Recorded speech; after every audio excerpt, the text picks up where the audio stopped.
Right, good afternoon everybody and welcome to this two-part budget scrutiny meeting.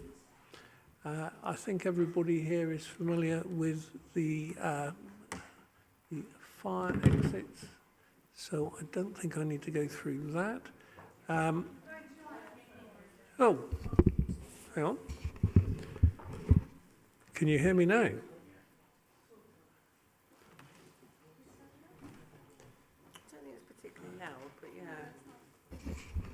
Okay, I will try and keep it even closer. Apologies for absence. Joe. Hello, yes, I've received apologies for absence from Councillor Scott, Councillor Hopkins, Councillor McCarthy, Councillor Weston and Councillor Rippington. Any other apologies? No? Okay. Chair's business, I will keep extremely brief. I'm going to say welcome to everybody rather than list you all by name, but thank you all, particularly Cabinet and officers, for coming along. Members, you should have had circulated the summary of the topics that we identified to concentrate on for these two meetings, and those have been provided to officers. That's not to prevent you raising any other topic, but those were the items that we prioritised and felt should get first attention. So I'm just reminding you those have been circulated in the hope that we don't forget those and we can keep focused on those. Public forum, we have two questions from Tom Merchant, and I don't believe Tom's here. No. And then we have a statement from Carla Denya, who is not here, but which has been circulated. And I have a feeling that Martin might refer to that statement at some stage in our discussions. And then, David, we have a statement from you. Now, I'm going to ask you a question. Are you happy to save that statement for our meeting on Thursday, which I understand you'll be attending when the relevant officers and executive members will also be here, rather than share it with us now, who will all be very pleased to hear it, but it might be more appropriate if you're here on Thursday to deliver it in front of those with direct responsibility.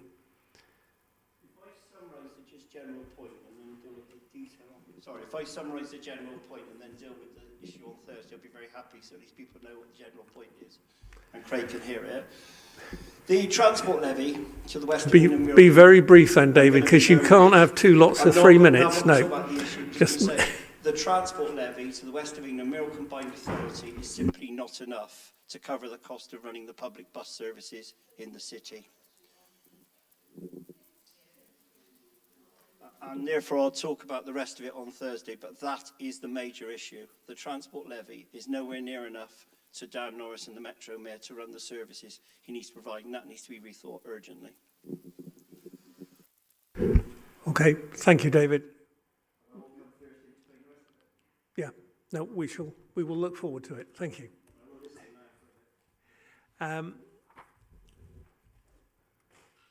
So that takes us straight into the main item on the agenda, which is budget scrutiny. And I understand the intention is that we're going to look first of all at the dedicated schools budget, because I understand officers have to leave. So please, if you do need to leave, don't feel you've got to stay if we go on longer than you need. But the first point that we really want to discuss, I think, was in general the dedicated schools grant. And Asher, we discussed this at our consultation meeting in November or early December. But I think it's fair to say members remain concerned, as I am sure officers and executive are about the extent of the growing deficit. Do members want to start by asking a few questions that then we can take on? I've got some comments I can make, but I'd rather others did. John. Thanks. I don't have any answers or solutions, but I think as a scrutiny commission, we are concerned that this is a very large sum and it's an increasing sum. I know other local authorities are in the same boat. I just wonder if you have a feel of where this is going to go. Are we going to get bailed out by central government one day, or is this going to go bang? You may not have the answers, but I think it's right for us, I think, to flag it up as quite a serious concern, given the amount involved and the fact it's increasing. And it's a bit like having a bank overdraft that the bank is very kindly letting you have more and more of. There are no exact repayment terms, but you're just a bit uneasy because one day the rug might be pulled from you, I think.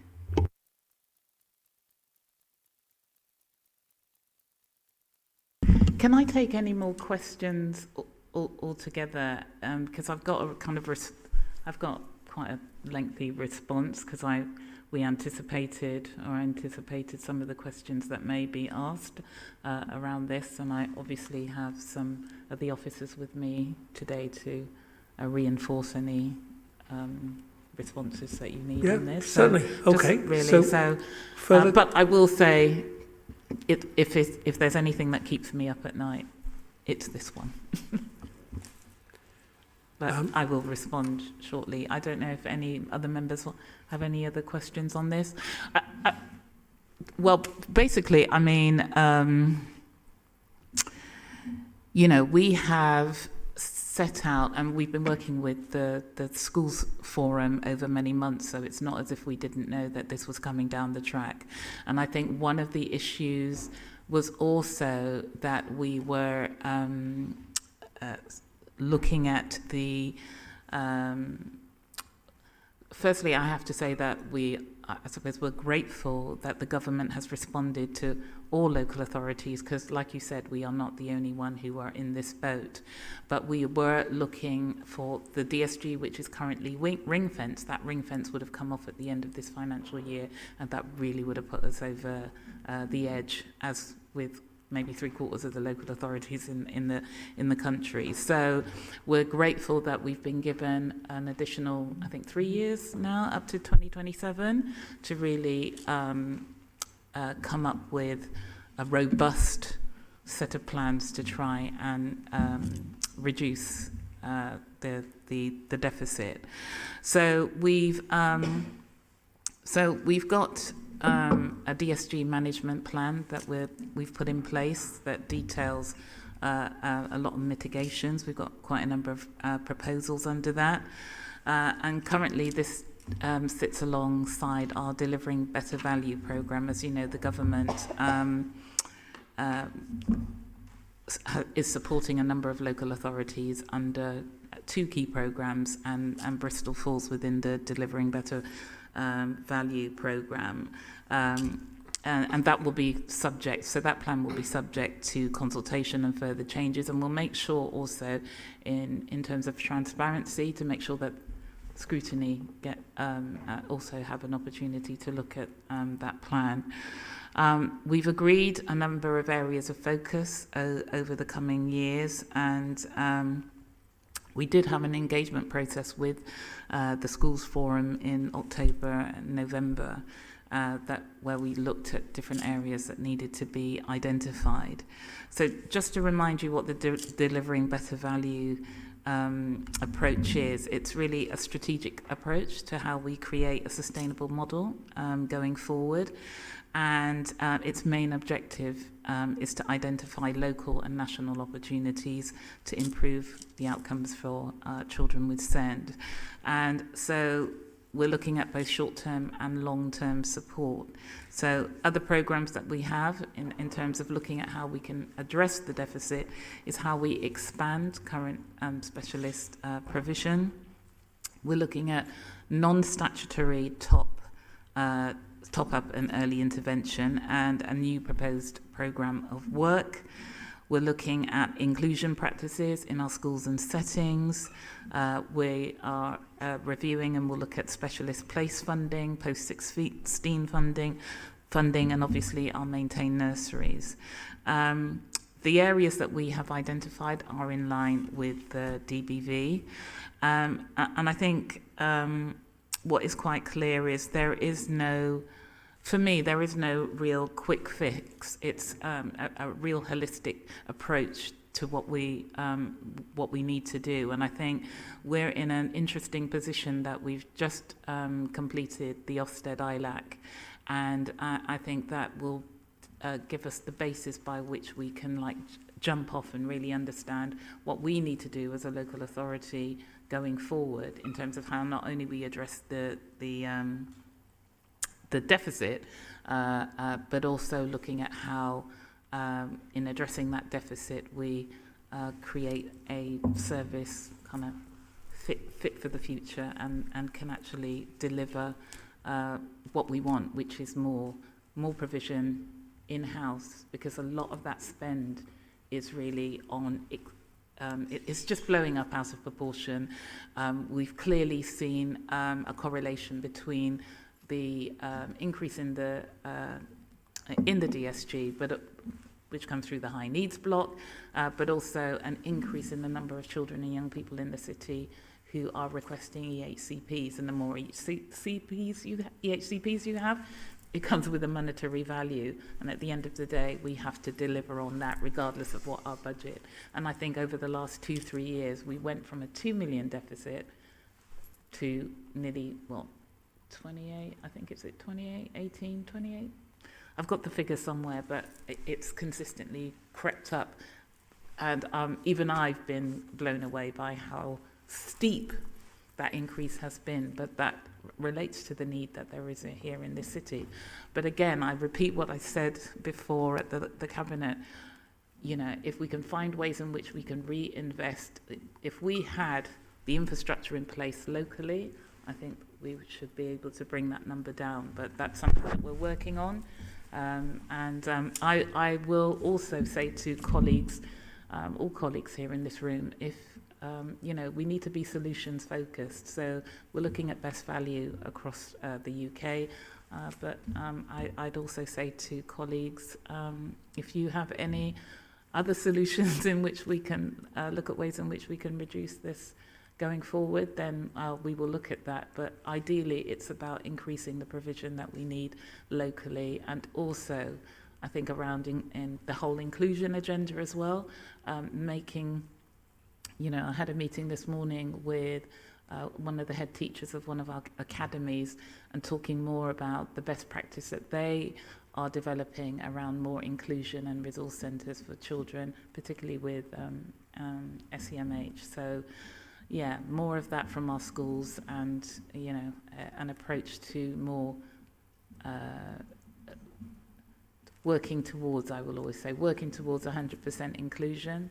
If we can close that gap and increase the amount of support schools are providing, ideally we'll start seeing a reduction in our budget. But the only other option is wait for a Labour government, but I don't know whether or not there's still going to be any money in the budget to enable that to happen. So, it's a big issue, but we're doing the best we can. Heather. Yeah. Thank you. Continuing on DSG, could you say anything about the reasons we've got to this point in the deficit? You've talked about spaces and provision of specialist schools. Would you say that strategically a lack of that provision in those spaces over, the last period, the last decade, is part of the reason we've got to this place, or any other reasons you could point at? From my own perspective, and having been somebody who, before I was a councillor, and was looking at, I had responsibility back in 2010 for about 3-4 years for commissioning what we called it LLGD provision back then, when I worked for the Learning and Skills Council. And one of the things that I had responsibility for was working across the 4 local authorities. So we were jointly commissioning.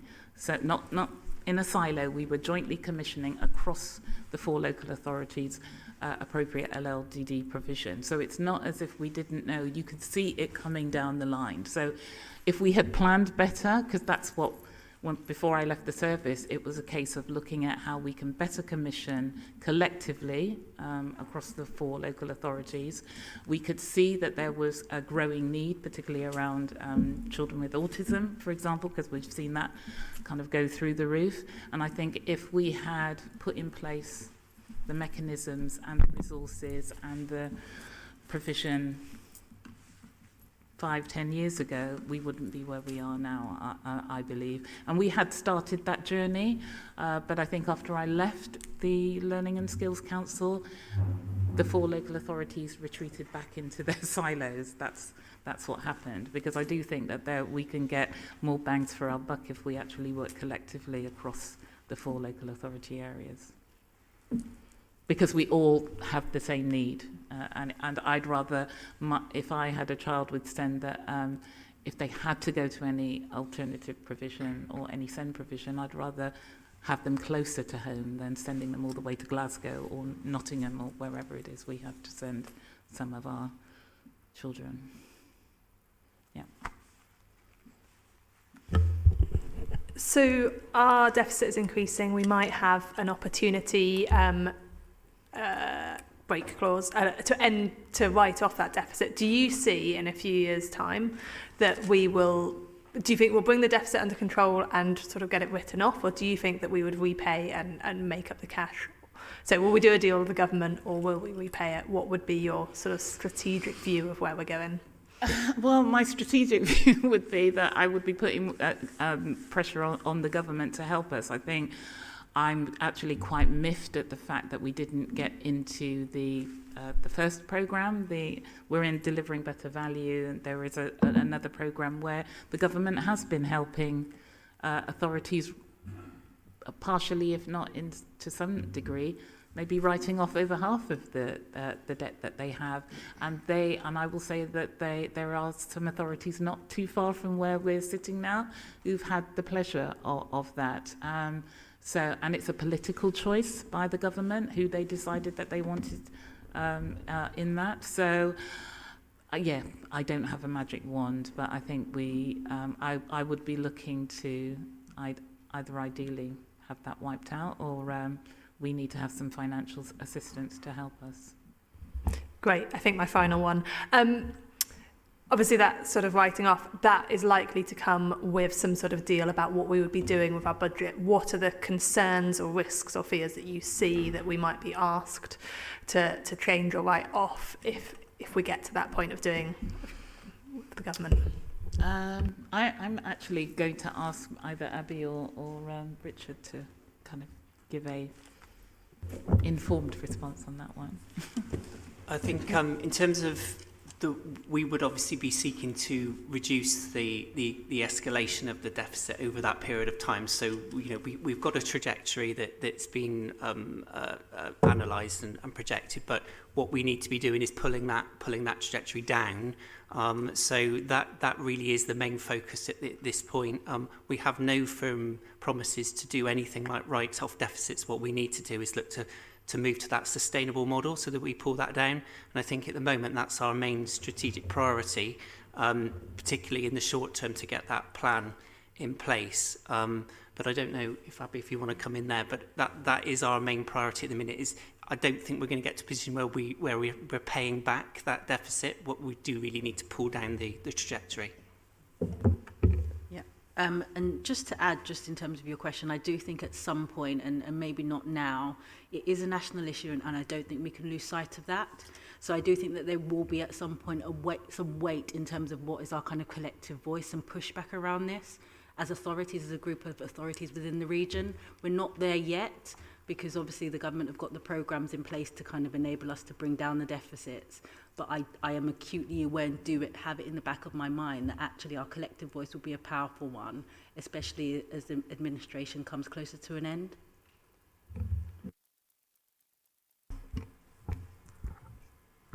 Can I just come in just very quickly, just in terms of the overarching approach?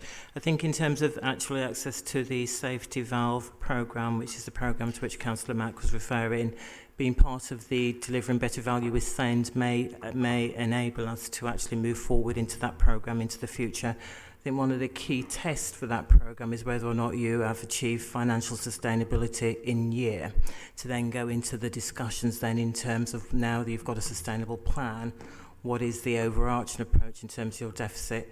We are still quite a long way away from actually having a sustainable plan. So that's some of the things that we're working on with the DBV programme in terms of how we can get there. But if you look at the forecast, the gap at the moment is approximately 20 million in terms of meeting our need.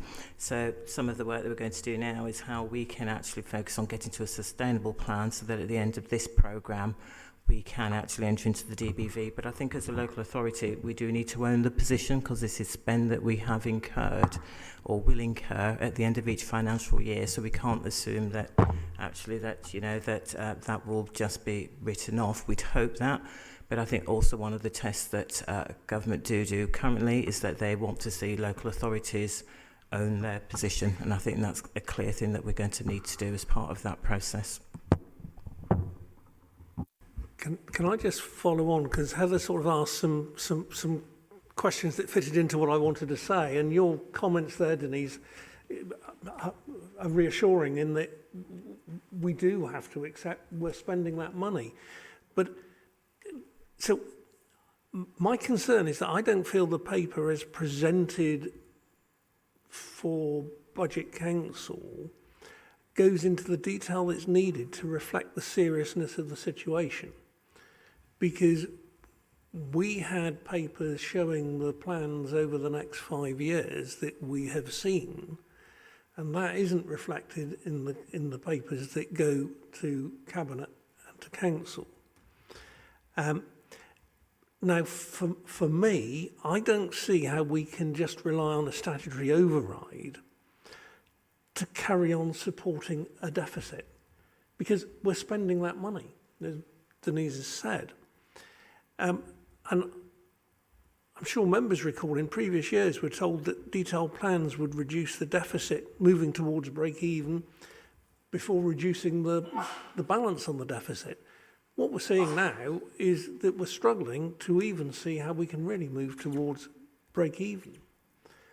And something that I don't understand, and I'm not an education person, I look to people, scrutiny members, to tell me I don't need to worry about this. But when we're looking at what the special needs costs will be, when we know that we still have EHCPs that are way behind being analysed for the exact specification, I find myself looking and saying, how can we be sure about this? And Asha, you mentioned the figures, and I must admit, I shocked myself earlier today by actually looking at the position from Cabinet papers, budget papers 2 years ago. 2 years ago, the brought forward deficit was 11.7 million. At the end of 22-23, we're projecting the deficit carried forward will be 63 million. Those figures are frightening, and I have to say, if I was looking at the budget papers, I'd even be questioning whether there's any way members should be supporting that budget.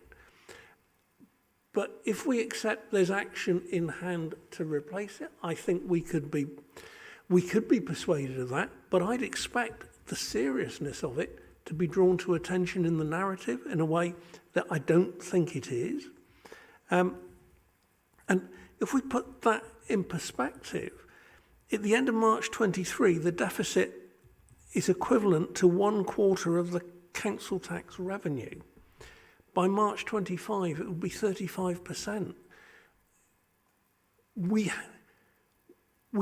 Whilst I'm not hoping for a Labour government, Asha, you might be surprised to hear, I do understand that we have to hope it's written off, because we can't take that sort of hit. But actually, if any government was looking at writing anything off, They would want to see, are we spending within our means? And how can we prove we are? And so really this is a plea that I think, before it goes to council, I want to see some narrative in there that stressed the seriousness of this. And I have a worry that because of the statutory override, between the schools forum and the fact that most of the money goes to schools that we don't manage, I understand that it's not ours to completely control. I do understand that, but if we can't control it, I'm not sure anyone else is going to. And that deficit is sat there and is potentially going to be larger than most of our other reserves. So my final, having brought in people scrutiny, I might as well bring in audit committee with the chair and deputy chair here and just say, to me, this is a major issue that's got to be highlighted in the annual governance statement, and I hope you'll be ensuring that that concern is raised, because there is a governance issue about who makes the decisions and controls this. And no doubt Asher and Craig and officers all want this absolutely resolved, but actually it's not, if you could, you would, but it's not that simple. So, sorry I've gone on, but I've just looked at this, and to me, I see a figure, I see other pressures on the council budget, and we'll come on to them when we move on to Helen, but I understand those are being dealt with as we go, and we see, we know they'll be different next year, but there will still be pressures, whereas with this, it's the same pressure. So just to plea, can you at least alter the words to make it more serious so that actually council and the public are fully aware of the extent of the seriousness, and have a clear plan that shows by a year's time we are really heading not just for a slightly less big deficit, but actually a big reduction. Thanks, Jeff. So one of the things I will make quite clear, and I think in every time I've brought this to the attention, whether to Cabinet, I have stressed the importance of this. So I have no problem around the narrative, because it is, it is a really difficult position that we are in. So I have no problem in the narrative stressing the importance of this. But so yeah, we can work on the wording. That's by the by. But I think the reality for us, yeah, we can stress the seriousness, but I will also want to make sure that we are stressing quite clearly that we are looking at ways in which we can control this deficit. I think with the proposals that will be coming through around how we also transform our service, and also the approach that we have been taking to EHCPs, because ideally, in conversations that I've had, a lot of the children who do have EHCPs in the city don't actually require one if they were having access to appropriate support in their local schools and provision. But, it's a journey that we are going to be on. But yes, I have no problem stressing how serious the problem is, and I'll make sure that gets reflected in the papers that come to full council. I don't know if Craig, you want to? Well, no, I was only going to say that we don't underestimate the seriousness of this, and do talk about it at length. I guess what the statutory override does is gives us time, or buys us time towards building that kind of deficit management plan. And we've got Abby and a new team coming in who will cast a fresh pair of eyes over that. So hopefully that gives us some confidence, but at this exact moment in time, we don't have the confidence that we would like. Can I just maybe add to that before Councillor Gollop comes in, to just respond more fully to your question, Councillor Gollop. You'd mentioned the fact that we want us to demonstrate the seriousness of it, and I'd say that it is in our AGS and has been for the last 2 years and will continue to be within the AGS statement.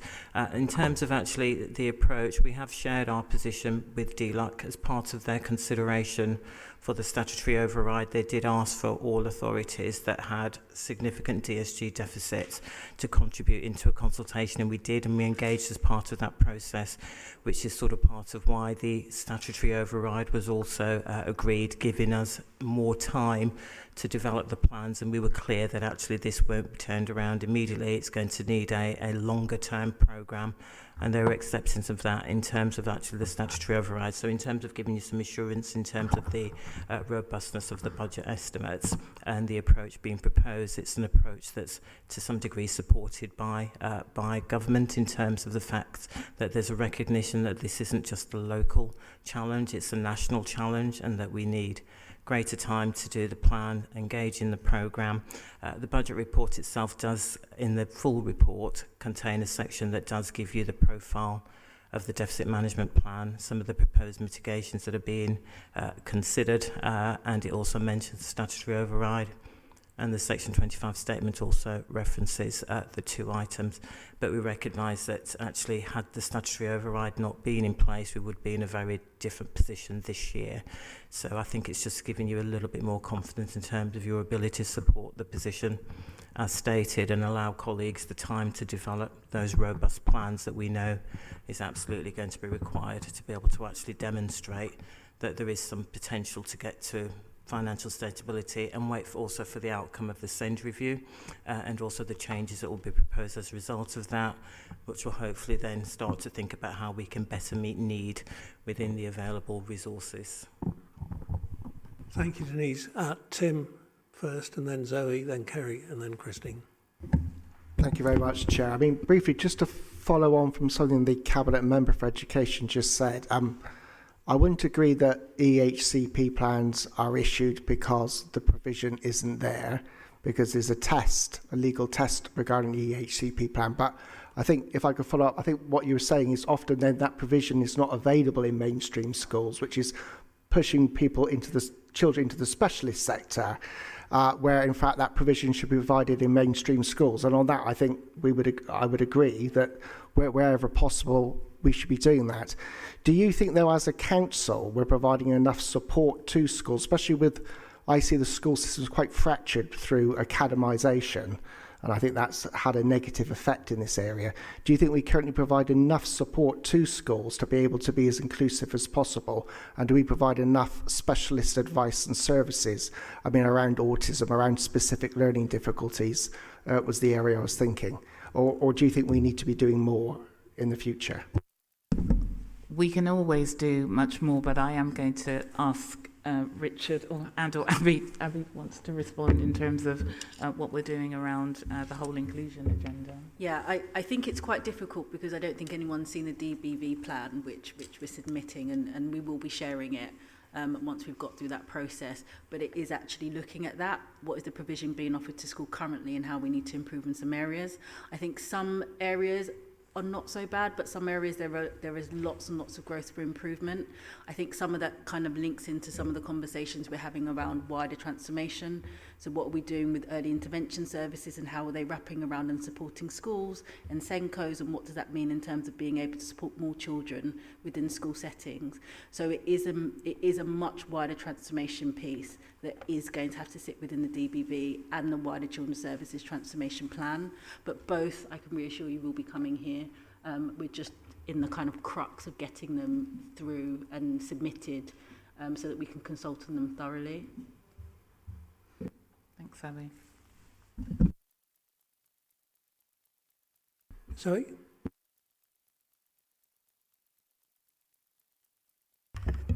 Yeah, it does feel like we're in an impossible situation now, doesn't it? That, you know, the years of underfunding in education has squeezed on schools' budgets so much that they've not been able to put in the early intervention needed, that parents need the EHCPs to get the support that they require for their children. Like you say, it escalates, Tim, and goes beyond. And just feel that we have to show that we can meet the budgets, but we're also in an impossible situation. And like you were saying, Jeff, that you might not wish for a Labour government, but we need a government that does provide sufficient support for schools for education, because otherwise they're squeezed and squeezed and squeezed, and parents have to fight more and more, put their time in when their parents have sent kids to put the time in to fight for the EHCP plans for their children. And I feel we're in an impossible situation. No easy answers at all, apart from political pressure. And I'm wondering whether we need to be doing more of that. Obviously, that's outside of the budget process, some of it. But, what more can we collectively do as councillors to push back on the government to say, enough's enough? We cannot keep squeezing blood out of a stone that has no more to give. My comment on that is that, in part, the wording of the report drawing the attention to the problem is something that might help to argue the case, and that's why I wasn't for a moment suggesting that we're not acknowledging the extent of the problem, but I'm saying let's do it publicly in the reports that all see, so that it is on the record, so that one's actually got it to share with those who fund us to make that case. But that's how I was seeing it. Kerry,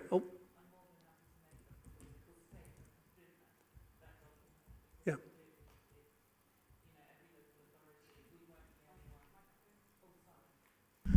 Sorry, as I said, we weren't the only local authority who have had this extension. As I said, there would have been at least 3/4 of the local authorities in the country would have fallen over, given the deficits that they are carrying.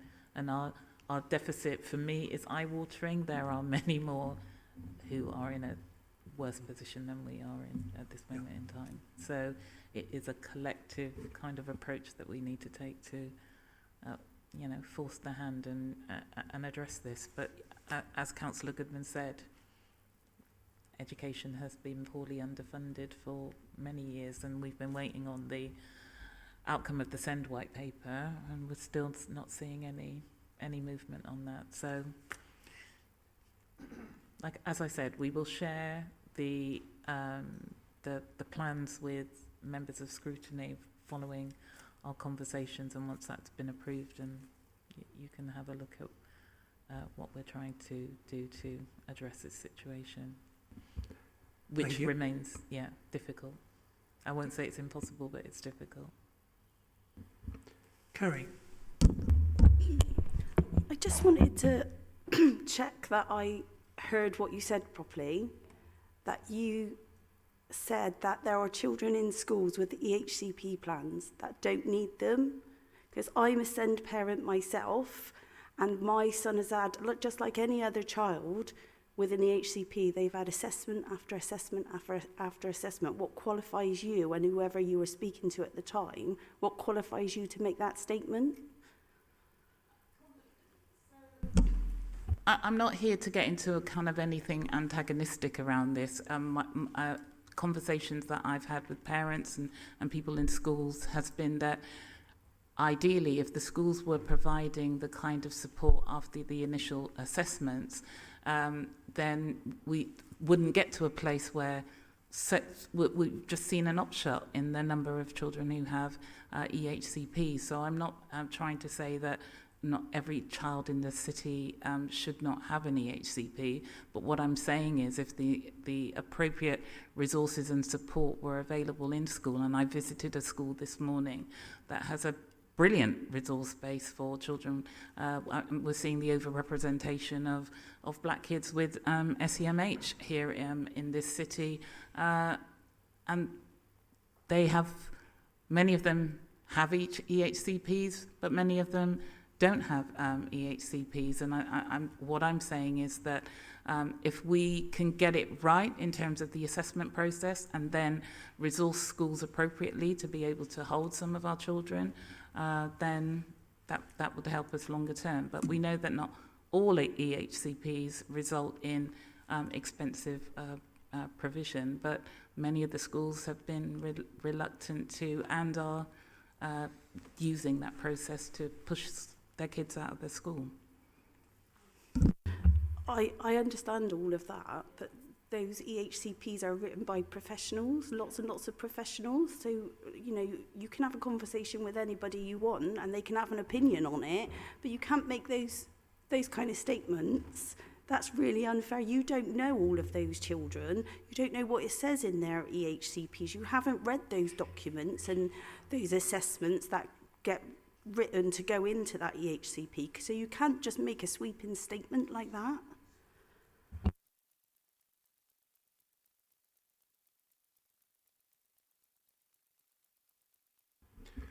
Christine. Thank you. I just want to follow on from what Councillor Bales has said, is that the percentage of EHCPs in our city is actually lower than many others. So that's one point that I want to make in terms of the percentages. There are a number of fundamental planks that have got to us to this situation. And we see it we saw it in primary 6 or 7 years ago. We now see it in the secondary and the SEN, and that's place planning. There has been a lack of oversight and specific management long-term on school place planning. And that's where we are. That's why we've got here. And that leads into independent specialists. It leads into alternative provision use and children not being able to get into the schools that their parents would like them to get into. I want to make that point. That is an area that absolutely needs to be the administration needs to get on top of. What is positive about that is the pledge from the Mayor a couple of years ago, and those places are coming on stream. And I think it is this document, Jeff, where best case scenario for next year, Denise, is 12.8 million in terms of spend for that, because the focus is always on the high needs, because that's where so I think it's one of these documents, or it might have been the school forum documents, where best case scenario, we're starting to see less spend as a result of those places coming online. 12.8 million, is that correct? Yes, it is. I think you're referring to the mitigation plan that came through to Schools Forum, but Richard can give a little bit more detail in terms of the place planning element, but you are correct. There is some reduction. Yeah, I mean, I don't need that because I've read that. I mean, but what I'm saying, Jeff, is that is coming down the line. The 3-year statutory override, by the end of that, the 450 should be delivered. Now, I don't know whether that's going to be enough. Nobody does, right? Because we don't actually know what's coming through from COVID. I'm going to give a shout out for early years, the importance of making sure we keep our eye on that, because that is long term. We think place plan is long term. Early years and early intervention and making sure we get it right from 2, 3, 4-year-olds. And I know that it's in the EQI, but that is absolutely an area that over time we need to keep an eye on. But I also want to make the point, particularly around the secondary mainstream, our mainstream schools are not challenged enough to pull their weight when it comes to taking their share of the characteristics of the children that we know are growing up in our city. Councillor Kent spoke about support. There needs to be more challenge.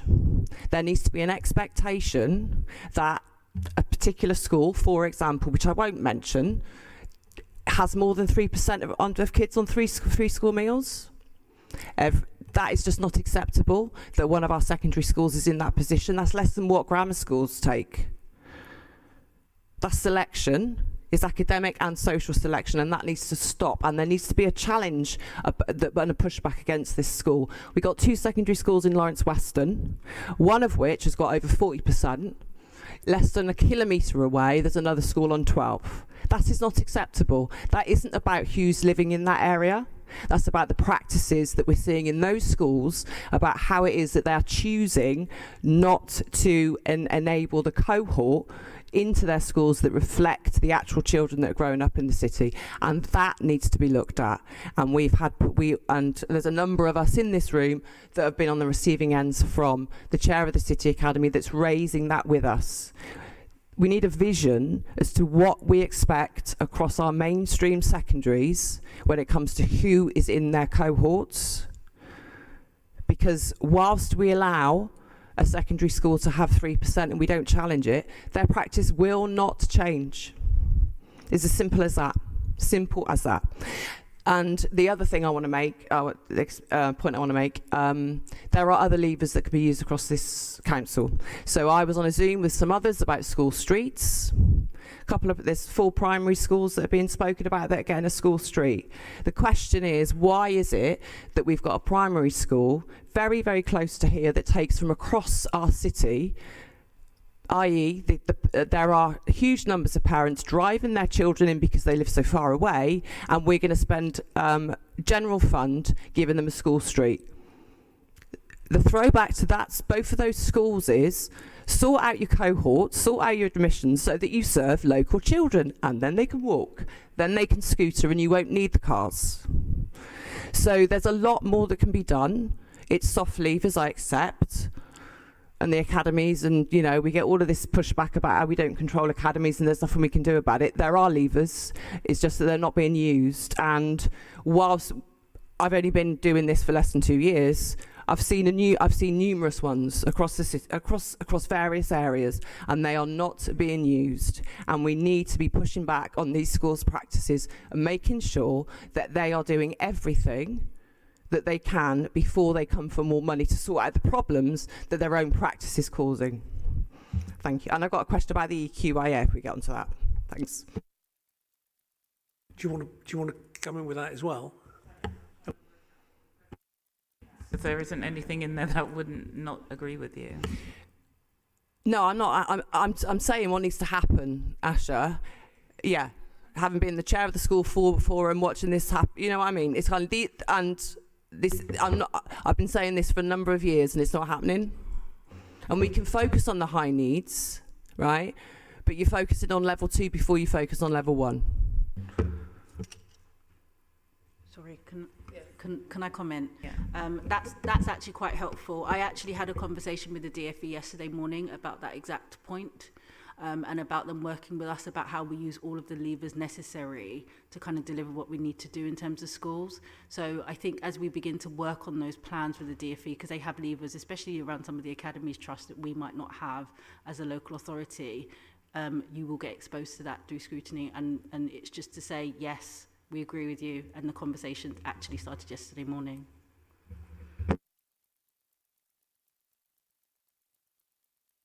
Okay, do you want to come back with your question?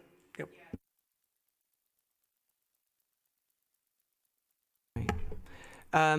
Some of it focuses on the DSG, some of it focuses on the high needs, and I kind of understand why that is, but I'm not convinced that unless that's explicit, everybody reading it would necessarily understand the difference between what the DSG is and that the high needs block is part of that and that the schools block is another little bit.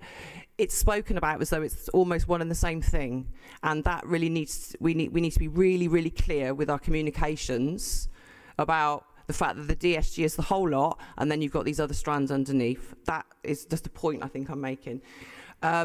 So my understanding is that there are more boys that are identified as having SEN than there are girls, correct? I think that's what we've said in the EQIA from the data that we've got on the census, yeah.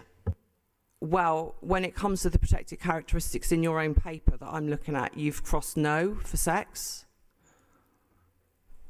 But that doesn't match with what the Equalities Act says when it comes to it. Okay, well, I'll take that away, Councillor Townsend, and have a look at that, yeah. Okay, and the second one is about carers. Now, this is obviously a local area because it's not a protected characteristic. And there's a line in there about early years carers. Carers of children with SEN also need to be in there, in my view. And the other one is about, I just want to raise, I don't know whether we're ready for this, Asher, or what we need to do about it, but having care leavers also as a local protected characteristic that is specifically within our EQIAs, because we have no clue from this what, if any, impact this has on our children that are care leavers. And that's not necessarily for this, but it is.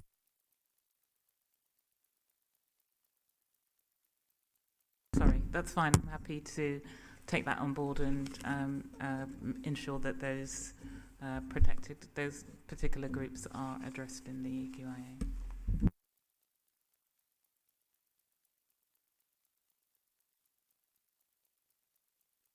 Was there anybody else wanting to come in on DSG or children's matters in particular? No? Okay. Thank you, Asha. I'm not sure we've quite finished yet, but I think we finished the main item relating to DSG. Members, there was a comment we picked up about general issues relating to service provision, relating to the quality of children's services and adult social care. I don't know whether anybody wants to sort of start questions in that respect. Tim. Yeah, thanks, Jeff. I mean, that list, those bullet points up there are kind of my concerns. I know we've talked about this ad nauseum, Helen, and I understand that the staffing proposal is kind of just a stake in the ground without that much detail. But I still just remain worried about the effect of reducing the staffing in adult social care. I mean, the amount of 1.5 million is peanuts compared to the 3 million a week we spend. And I really worry that, especially if it hits frontline social workers, and I know we don't have that detail yet, that it's going to affect on our ability for some of the other cost savings. I mean, if you compare it with children's have a proposal in P9 about having a focus on recruitment and retention and actually increasing the social workers in children's in order to kind of address things like their high cost placements. So I'm just wondering if it's still sensible to look at staffing impacts in adult social care when it might impact on our ability to really kind of manage costs down. And I do realise that sometimes costs, if you reassess people, costs go up as well as down, but surely some of the high cost placements, some of the out of area placements kind of need a focus to bring that down. So apologies if it's the same theme, Helen, but you know where I'm coming from. Thanks, Jeff. Thanks, Tim. And, you said you've asked it ad nauseam, and I'm living with it, 24/7. So I think, and we have discussed this before, but there's a difference between making sure we've got the right staffing structure to do what we need to do, and that isn't necessarily keeping everybody in the same jobs that they're in now, because jobs will change. And you're right that doing package reviews, for example, is a really important part of what we're doing now, and is already, I'm looking at Stephen and Hugh for them to nod, but is already bringing results in that work. And those are the things that are going to sustain us into the future, because, in terms of the question about the efficiencies impacting on service quality and effectiveness, I think we've often pointed out to Council and to Scrutiny that we're a high spender, but not necessarily a high performer.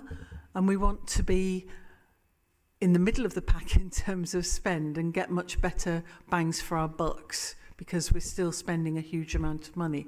And we can't write an open check, can we, that this is going to cost however much it costs.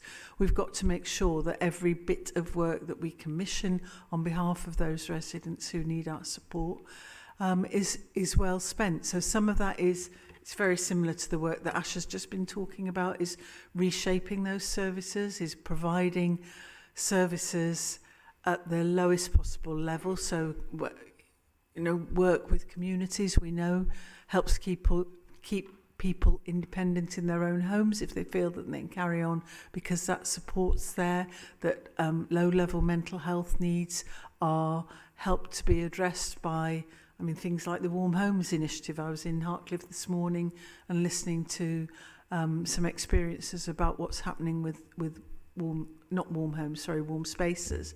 That we recognise that a lot of the people who are going there are people who are very isolated and potentially could otherwise fall into needing bigger and more professional, shall we say, services.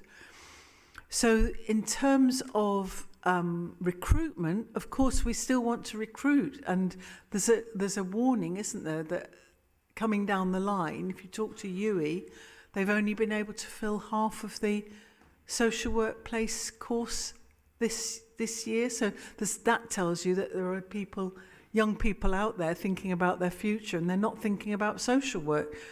So there's a piece of work that's happening around selling, if you like, the attraction of a career in health and social care to young people and to returners. And this review doesn't mean that we aren't going to be recruiting. It means we're going to have a workforce and a career structure that's right for purpose. And it's highly unlikely, and I know that I've answered this before for you, but it's highly unlikely that the people whose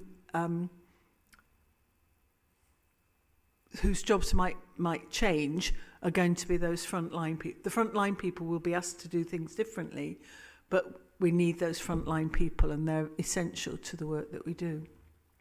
That was a long answer, but there's so much in it around workforce, and we're working across the ICS on that now. So I'm in those conversations with the hospital trusts and making sure that we're not all pinching each other's people, but actually that we're growing the pool of people who want to be in health and social care, and in children's services as well, obviously.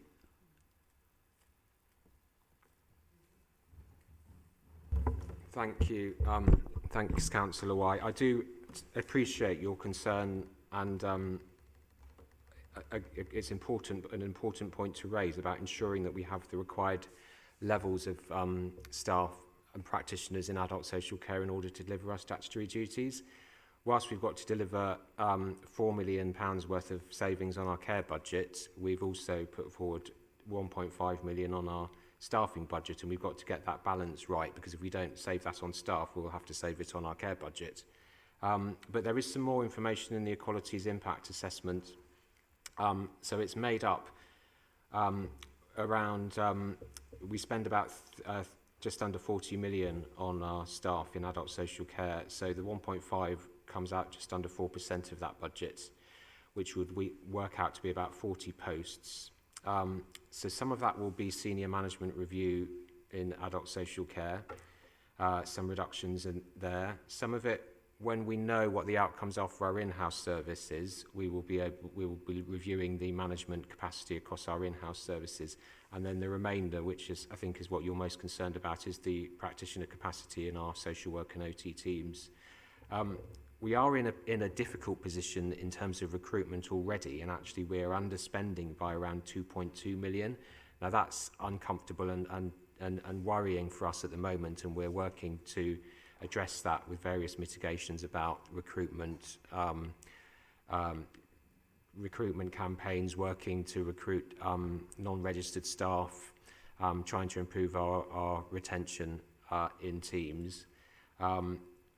But obviously, yes, we are going to have to reduce some practitioner posts in our social work teams while still delivering our statutory duties, and that will require us to look at different ways of working, as Helen says, but whilst ensuring we really maintain the morale in the team. So as it stands, we've got vacancies which we can recruit to and still deliver that saving, and we're just looking at, in all teams, what's a safe and manageable level that will enable us to meet our statutory duties, deliver the savings we need to, and maintain morale in those teams. So it's a difficult balance, but we're trying to do a bit more detailed modelling in terms of how we would manage that and what the impact would be.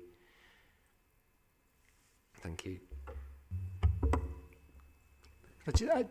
Thanks for that. That's really helpful.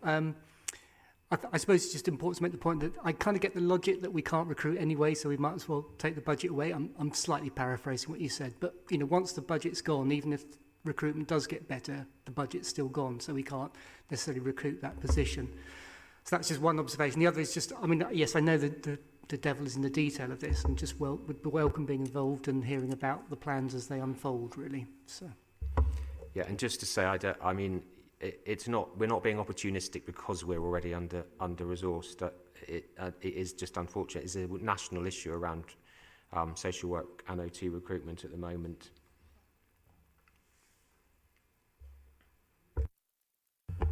Sorry, I was just mumbling to myself, but OTs, we can't get them, and in hospital they're paid more.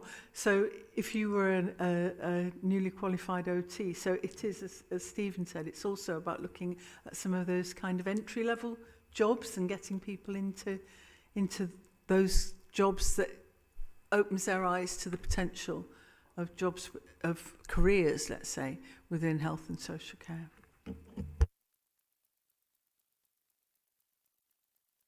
I was going to jump back to children's, if that's okay. I asked a lot of questions about savings, Abby, in the last meeting just before you came along, and a lot of concerns about the feasibility, and a lot of those proposed savings have been removed because I think it was quite hard to deliver. So remaining in there, there's quite a lot around foster care, retention and recruitment, and children's homes. A lot of struggles, again, children's homes with staff and just the ability to actually deliver that, and to just sort of know how feasible and how reliable these savings are. I'd love to hear a bit about how we're going to improve foster care recruitment, how we're going to open children's homes and get the staff to do that. I can be quite transparent. I can't tell you the how in detail now because we're working through that. So we had already started to pull together what our transformation programme looks like against some of those areas, but obviously we've just had an ILACS. So it's actually set us a kind of rethink in terms of baseline, in terms of how we do those approaches. One of the conversations I have been having with health already this morning is what we can do around kind of our wider workforce retention. And there is really good examples nationally of offers or approaches that other authorities have used to kind of increase our kind of capacity around children's social care, especially around placement sufficiency. And more broadly, in terms of the detail, that is coming. It's what we're working up very, very quickly.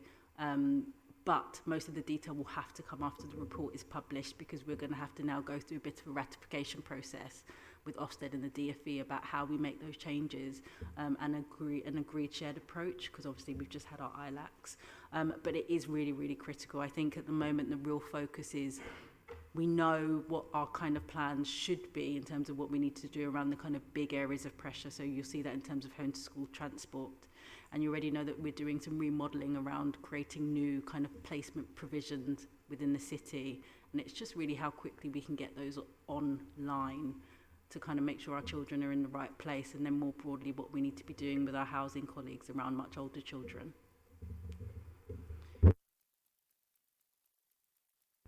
And one cost about the sort of high cost placements. There are sometimes placements where the cost is shared between education, social care and health. And there's maybe been questions about how do negotiations around that cost and that split work. Do you think that we could do better on that? Do you think that there might be less spend on that soon?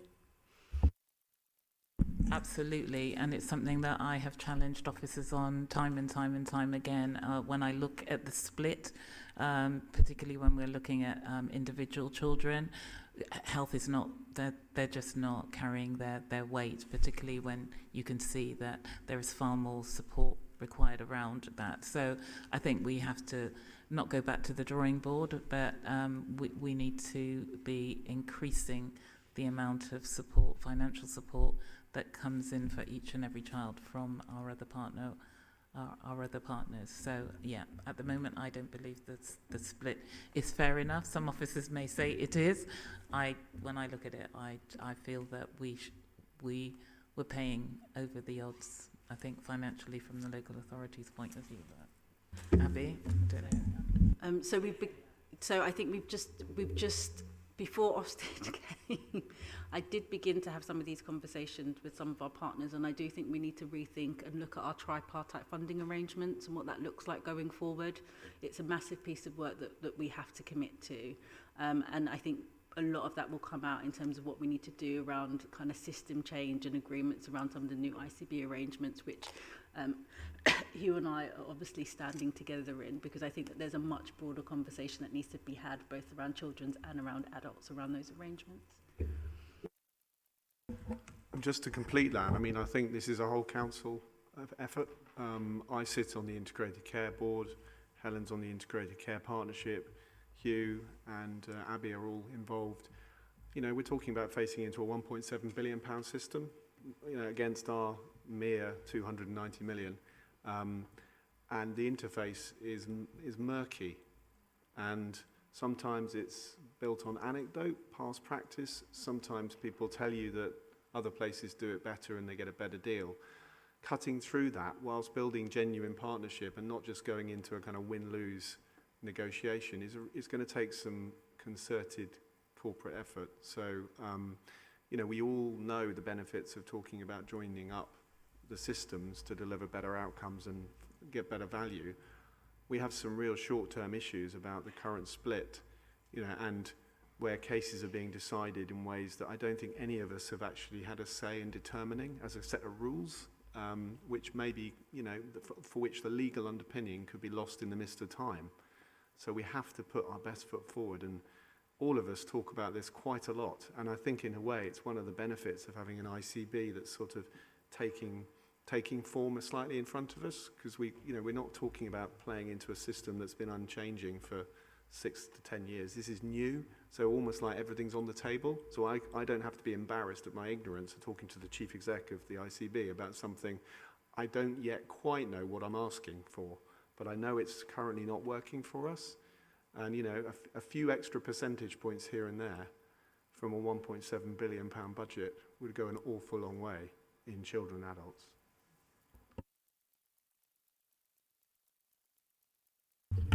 Thank you, Chair. An observation really was I know we're looking at the budget that we're going to be presented with shortly, but listening to what Helen was saying about the difficulties of recruiting in certain areas, and I think across the organisation as a whole, there are a number of vacancies that are being carried, and there are difficulties in recruiting to those areas because it can be difficult to persuade people, particularly younger people, to look at local government as a career path, simply, especially in a situation where there are ongoing cuts to services. I do wonder if we do need to have a view as to, particularly looking forward, how we address that as an organisation, and what we can do working with our local universities and with other providers about generating that future intake of employees come into the organisation. But also at the same time, I'm conscious of the fact that we may be losing some of our younger employees simply because, to be frank, it's cheaper to get rid of some of the younger staff than it is those that have been with us for a long time. And that does worry me in terms of how we move forward to the future as well.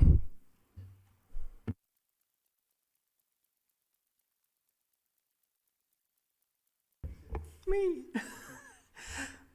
This is so dear to my heart, Tony, partly with my Hartcliffe hat on and knowing that there are opportunities in all of the, in all of the communities across Bristol, both the disadvantaged ones and the diverse ones, of people just not knowing what opportunities there are out there. So there's all sorts of work going on, and some of it is very, very exciting, actually. One of the things is that, you mentioned people don't see working in the local authority, but actually it's the local authority or other providers, because of that partnership approach which Stephen's just mentioned, that is supposed to be happening with the integrated care system and the development of that. And so the closer we can work with those other organisations, for example, care providers, if you swapped from care provider A to care provider B, you can show them that you've got your manual handling certificate and whatever else. But care provider B will insist on you going and doing that training again, partly because they're risk averse. They want to know that if they're sending you out, that they're not going to be making themselves vulnerable to any claims of any kind. But care providers will tell you themselves about the waste of resource there is on people who move from one to another. And because the jobs are low paid, people might be moving only for 75p extra an hour, or because it's a provider where their base is closer to home. And yet the provider is then hit with not just the time off to do the qualifications, but just that duplication. So whether or not there's a way of getting, what I would love to see is a sort of Bristol kite mark, that all of our providers sign up to that and say, if you've got it from care provider A, or if you've got it from the college, we'll accept that. I was just going to highlight some of the work that we're doing in the inner city with one of the Somali-led care providers. And when I went to meet them, of course, one of the things that they're able to do is to reach into their community to recruit potential carers. And that has a huge benefit, both in terms of meeting the diverse needs of the community in that part of, and in wider Bristol indeed, but also, I mean, lovely stories where, people from who've always lived in the Lawrence Hill area, live in those flats, have now got Somali carers coming to them, and they stay behind afterwards to have a cup of tea and ask how their children are doing and help them with their English. So we've actually now got a partnership going with the college about providing ESOL for that particular provider, and they have got, they say, more potential recruits queuing up than they can actually cope with at the moment. So we need to feed those people into other providers so that we've got a more diverse workforce right across the piece. So there is some really, really good work happening, and it's,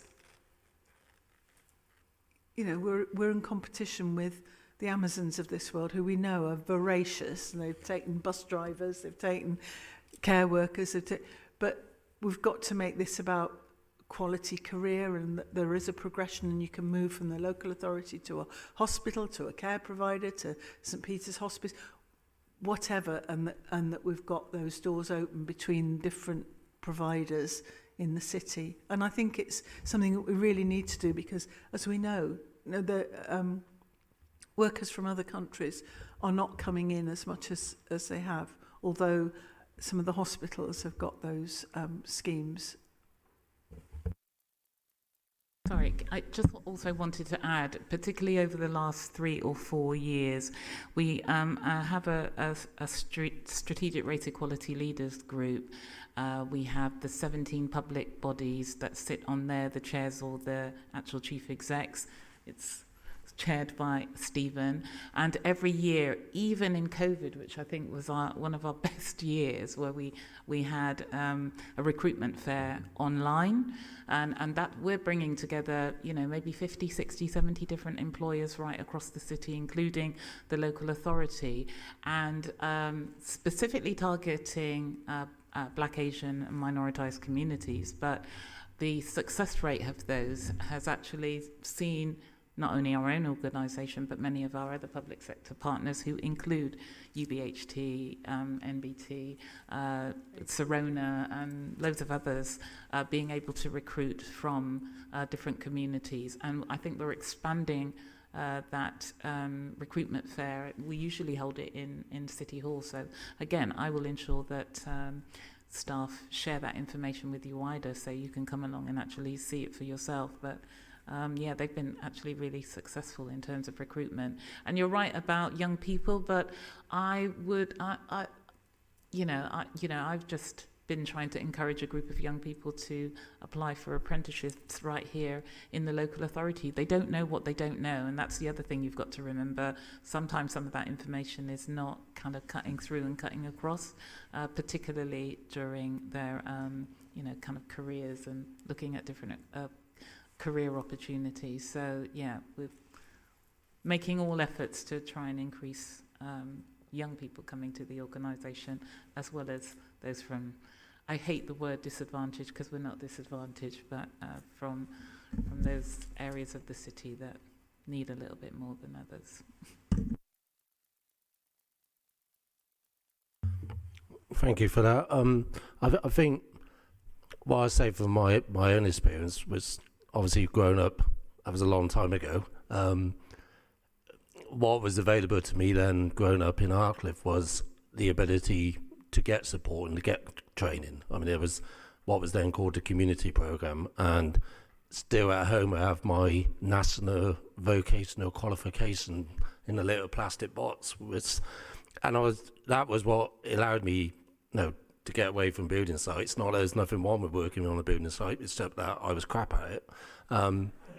So I got it, and that allowed me to get into a different type of career. So that, to a large extent, seems to have disappeared, or it seems to members of my family, as you know, Eleanor, they don't feel like there's that opportunity. So the idea of us having a Bristol standard is something I think would be well worth exploring, particularly if we can get it accepted by multiple organisations. Thank you. One more thing to add. The other thing I think we're really proud of is the Building Bristol Is it Building Bristol Partnership? Yes, our Building Bristol Partnership that was established and led by our education and skills team. A kind of big shout out to the head of service, to Jane Taylor, for the work her and her team have done in actually any development now that is happening in the city. They have to make a financial commitment, but we are looking at, in the round, any development that happens here in the city, that the recruitment, we will support the developments with local recruitment from the areas where the development is going to be, or the neighbouring areas as well. And that's been, I think it's the first of its kind that we've done in the country, and hopefully other local authorities will follow suit. But, we're trying everything we possibly can to ensure that we increase the numbers of individuals here in the city who can benefit from employment and the economic regeneration opportunities that are happening here also, as well as childcare. Could just make one last point as well, I do think it's a crying shame that in this city we have one of the most successful universities in the country, and we also have a constituency that has the lowest number of youngsters going to university, and I hope we can take some time to address that issue as well.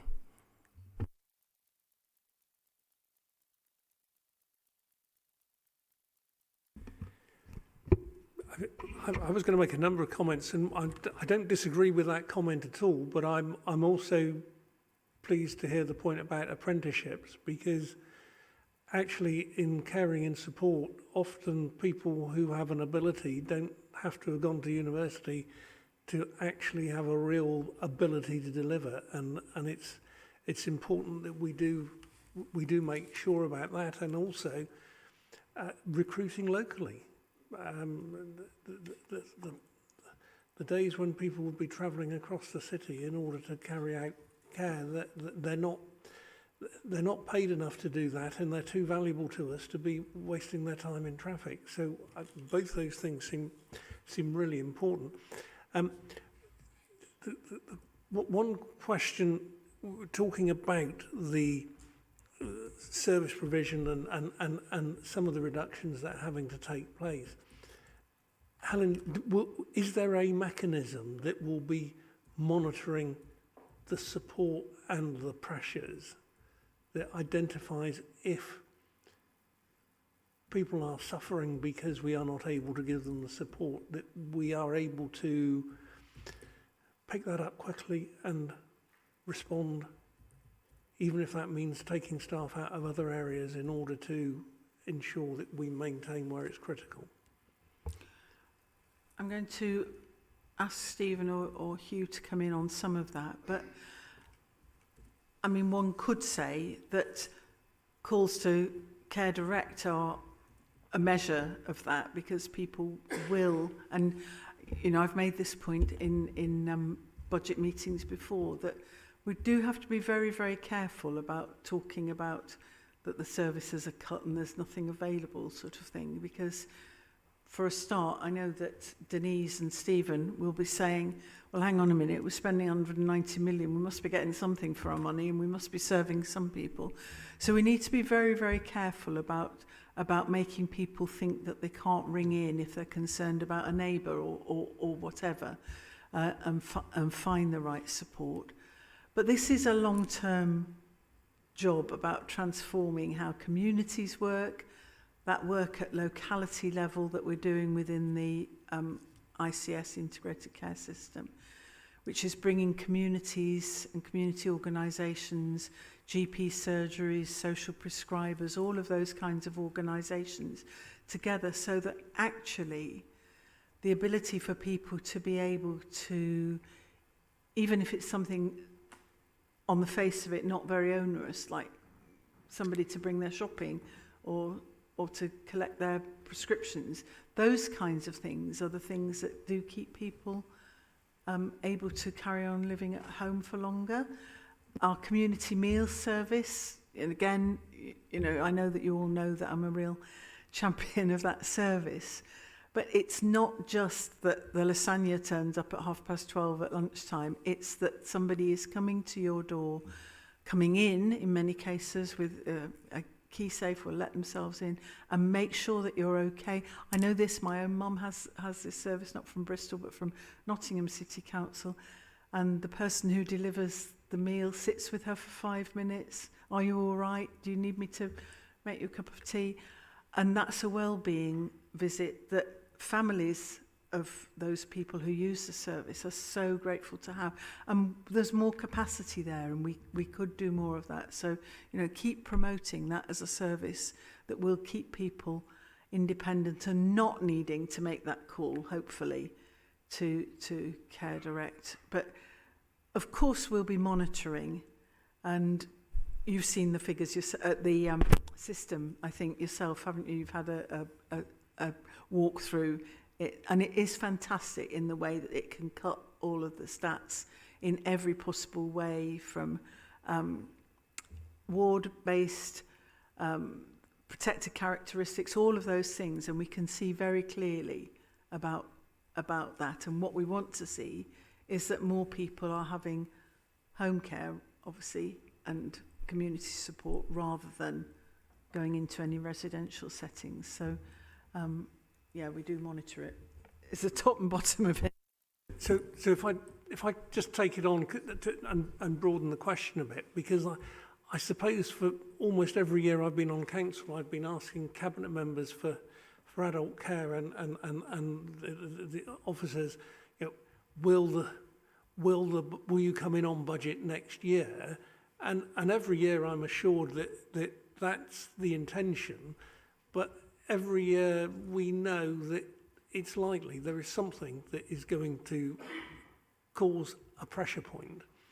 And so I suppose it's that question of you've got all that information coming in, but are we able to manage it effectively enough to make sure that we're redirecting according to where the pressure points are? Because I recognise I can probe and ask you all sorts of questions, but that's only trying to trick you into giving an answer, which is underwriting of reducing the risk. That I recognise that can't be removed. That's always going to be there. But can we respond quickly? Because in years gone by, under previous administrations, the councils sometimes responded extremely slowly. And so can you assure us that we are way ahead of where we were in our ability to interpret those figures and act accordingly?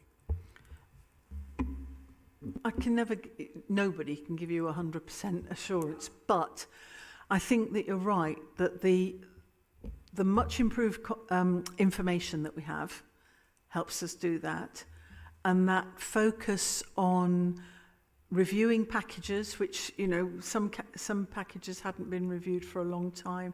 There was an acceptance sometimes that you know, we'll accept, because there's only one provider in this particular specialism, we're going to have to accept that those issues are being addressed. So there are much more robust conversations going on with some of the some of the providers. And I think that you're right that, you know, it's not you know, I haven't felt comfortable being in the position where we say this is how much it's going to be this year and then we overshoot it. I mean, there are always reasons. However, being much more on top of it and being able to really drill down. I mean, Hugh and Stephen, before Christmas, and I think after Christmas actually, you know, there was a panel looking at every single case that came in, and I mean a panel at senior level, not just done by commissioners or brokerage, to make sure that we're really meeting the needs of somebody in the best way possible. And the work that we're also doing in developing the Bristol market, so some of those specialisms that we didn't have here, and this is true of children's as well, that we're working with some of those providers to make sure that more people can be looked after in Bristol, because of its very nature, you know, sending to out of authority placements, it's often more expensive because it's specialist work, but B, it's not the right thing for those people. If they're Bristol residents and we want at some time, and Bristol children as well, we want at some time to bring them back and be a part of the city that is theirs. You know, it's no good being in an old vicarage in Yorkshire. Nothing against old vicarages in Yorkshire, but you know, that where they've set themselves up as specialist providers, we've got the expense of sending social workers there to monitor the placements. All of those things just make it not the right thing. So I think that will bring more control on the budget as well.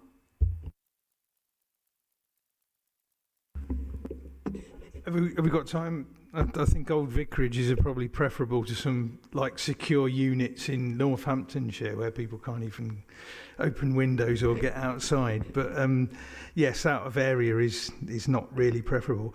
I think I just want to give you a bit more insight into kind of responding to the question about the specific ways in which the savings are going to be delivered. The big challenge in the overall spend budget of 4 million plus that we've got next year is obviously going to be the hardest one, but the most important part of our savings programme. And we are responding corporately to those challenges, because obviously it's the biggest issue in the council, and a corporate approach is important because people in finance and procurement, people who deal with data and performance issues, etc., are as important, you know, as social services in order to deliver that. I think that I've used the analogy of the unkempt garden a few times, really. We've got a complex and convoluted system of activity around our work, and it can be quite wasteful in its way. And so what we're doing with the work that Helen spoke about, we did a month of test and learn, and we've done some analysis, and we've designed a governance process to see through our activity end to end to ensure that we've got much closer governance and management oversight on everyday commitments of resource.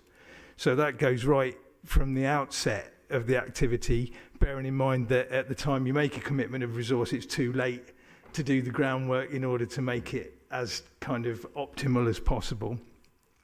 One of the best ways of doing that that we've worked up is the use of the locality teams, because in locality teams, cases can be considered qualitatively at much earlier stages, and locality teams also have an overview of the demand in that locality, which addresses the issue that you raised about not missing cases or leaving them too long before they're met. So if you've got smaller pockets of activity where the totality of work is known, then you can prioritise accordingly and make sure that people that really need things get things.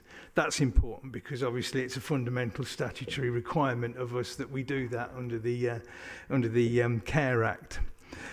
So localities look at options. They will do much more in the context of understanding the local voluntary and community sector and community activity that can support people, and they can work in a much more strength-based manner, which is about working with people and the assets and strengths that they bring, so that, you know, level 3 services, as we call them, care services, especially bedded care services, are the last consideration.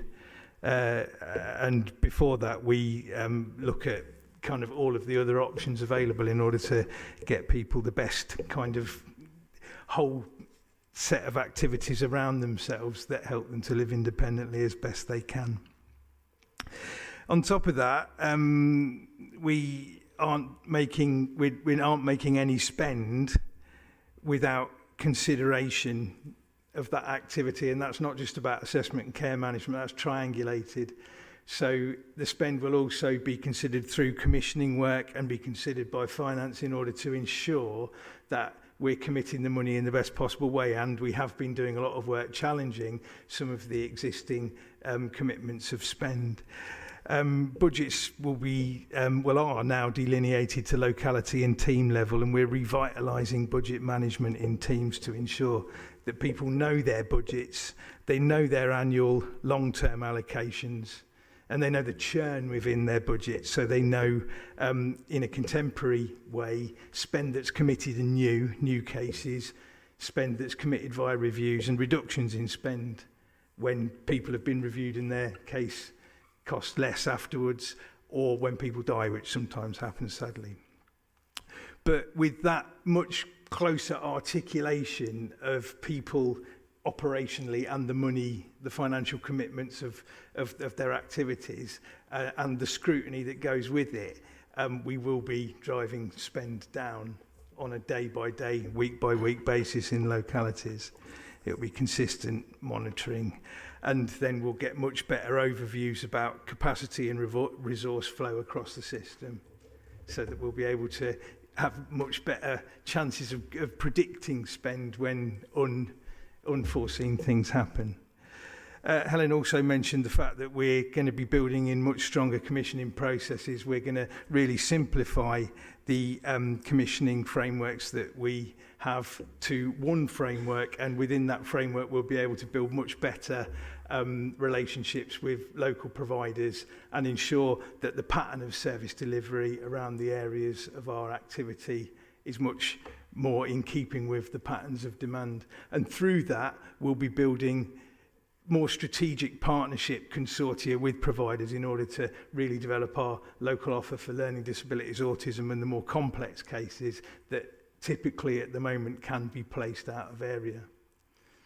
So I'm not going to carry on, but there's also work with housing in order to develop our local accommodation for those services and for people with higher level needs as well that we're doing. So it's a corporate approach, it's about much greater, closer scrutiny, and it's about better systems.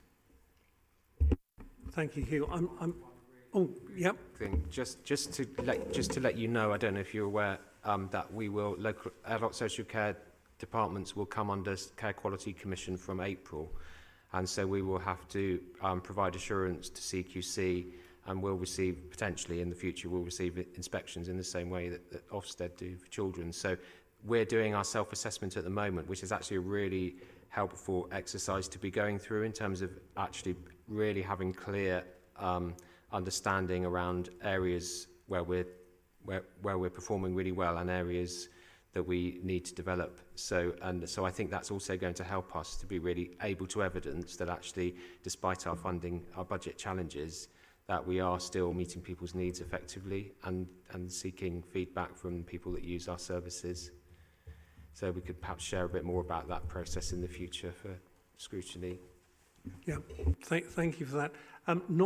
Not for discussion now, because we raised it at the previous meeting we had, but certainly the Resources Scrutiny Commission are very keen on Invest to Save as ways of producing potential savings in some of the more expensive things that we're having to do. And I think it's fair to say, members, we were very keen that was kept as an option, and business cases were looked at for possibly spending money sooner in a way that can save revenue spend in the future. So that was, I just mentioned that, but I don't want to debate on that now because we had that discussion last time, but it's important that it's there. Martin. I was actually going to make a comment on that. Maybe I can reframe it. Okay, so it's sure the importance of Invest to Save and sort of capital projects that will stop this out of area, you know, the expense or the lack of choice, and bring the partnerships that have been mentioned, stronger local partnerships, collaborations. It is quite crucial, because we see in the budget an awful lot of reviews and reshaping and rethinking services that will have to do things differently. My concern, I suppose, is the confidence we have that in a council where we might have less capacity, where this kind of systems approach that needs the right property to be found, it needs a project team, it needs a construction project, it needs the recruitment, it needs the staff and then it needs the redirecting, and it's unlikely that's going to happen within 1 year, even within several years. So what confidence have we that all the different parts of the organisation can put those things together and then get them working in time to make the savings that we very much need to, and hopefully more positive delivery of services that we'll be more in control of, either directly or with our partners. But it needs so many things to happen, and construction costs are growing, project teams might not even exist if we've slimmed down the capacity of the organisation and so on. Yeah, I mean, in regard to the... Sorry, Helen, did you want to go first? All right, in regard... Sorry, protocol. in regard to the housing related elements, there are short, medium and long term activities that we can benefit from. The use of general needs housing, I think, is relatively straightforward. I think this year we will, by the end of the financial year, have enabled 20 people, adults with social care needs, to move into general needs housing, which has been a good step down, which has got them out of higher cost placements and into their own houses with their own front doors and things, which is all very beneficial. That work's also engendered other work in recognition of care leavers, who quite often can be in temporary accommodation at great expense, when really the right general needs housing allocations would benefit them. And also, I know that in housing they've got a big element of work around temporary accommodation that also will be beneficial.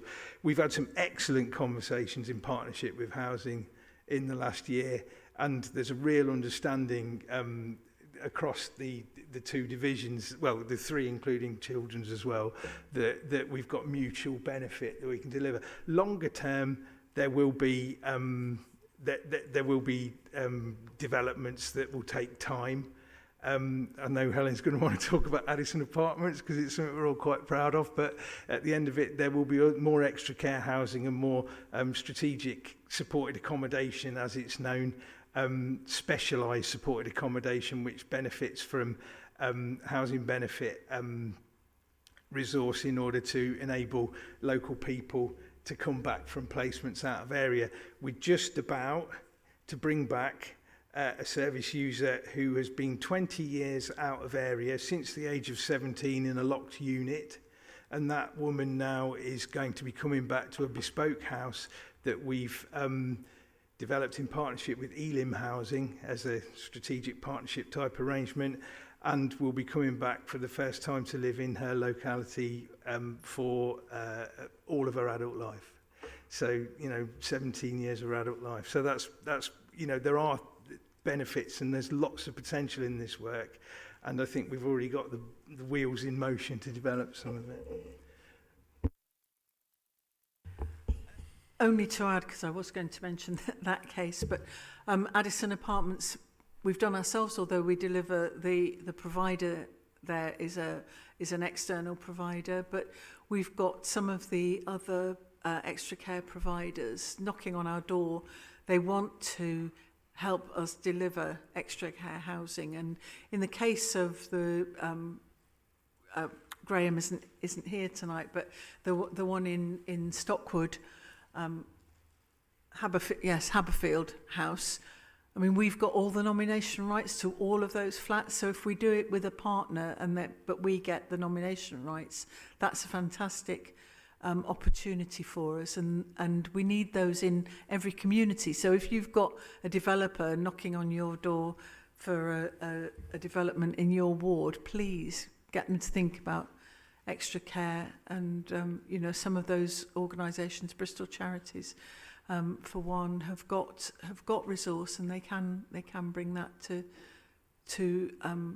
you know, to the party. And I think we've given a presentation about the Better Lives at Home programme, either to a member briefing or to People's Scrutiny, and there's lots of elements of that, which includes the Addison apartment. So I won't say anything about that because Hugh just, like, you know. Yeah. But it is, you know, I'm sure that you've all seen the blogs and the fly through about the Addison apartments in Seamills. But again, the young people who are living there are people who were in out of authority placement and are now living there, and it is absolutely wonderful, and nobody could think of it as second rate provision. It's absolutely brilliant. Christine and then Tim. Yeah, it's just about the extra care, huge amount, as you know, in Southfield. Would I be wrong to assume that that is conversations that planning officers are having with those huge developers in that area? I mean, we can come in and back that up, obviously, but is it an ask that officers are giving to these huge developers when they want to put up hundreds of flats and stuff? I can't say categorically, although if Nicola was here, we have talked about having something in the local plan about what the expectation is. But I do know that, for example, one developer who contacted me because they thought they wanted to build a care home, I kind of said, have you looked at the capacity of care homes? Because it might be better, because you know, there'll always be a place for some care homes, but we'd prefer extra care in many cases. So, you know, do have that conversation if people approach you. And as I understand it, there is some funding for that. I just wanted to add to the extra care positivity. I mean, I'm chair of a care home charity, and extra care is certainly going that way, because we haven't had a referral we could meet the needs of for about 18 months, 2 years, because they're all going to extra care housing. So there is hope that the transformation can sort of bring some of this under control, I think. Can I just an anecdote? This morning when I was on the way to a meeting in Hartcliffe, I met a woman I've known for many years. She's moved into Monica Wills, which many of you will know, on West Street, extra care. And I said, how are you getting? Oh, I love it. I absolutely love it. And then she said, it's not for everybody, but I love it. And so, you know, if you get that fit and people move in when they're still very active and want to be engaged with the community, it's just a fantastic opportunity, I think, for a lot of older people. Thank you, Helen. I think you referred, Helen, to high-cost packages, and that was the fourth item on our list. And I think we've sort of discussed that in terms of investor save and so on. Is there anything else that members want to raise on that, or anything else to do with People Directorate?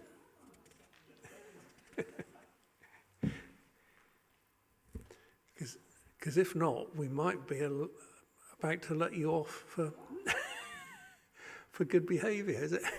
Is there anything else to ask of Helen or Asha? No?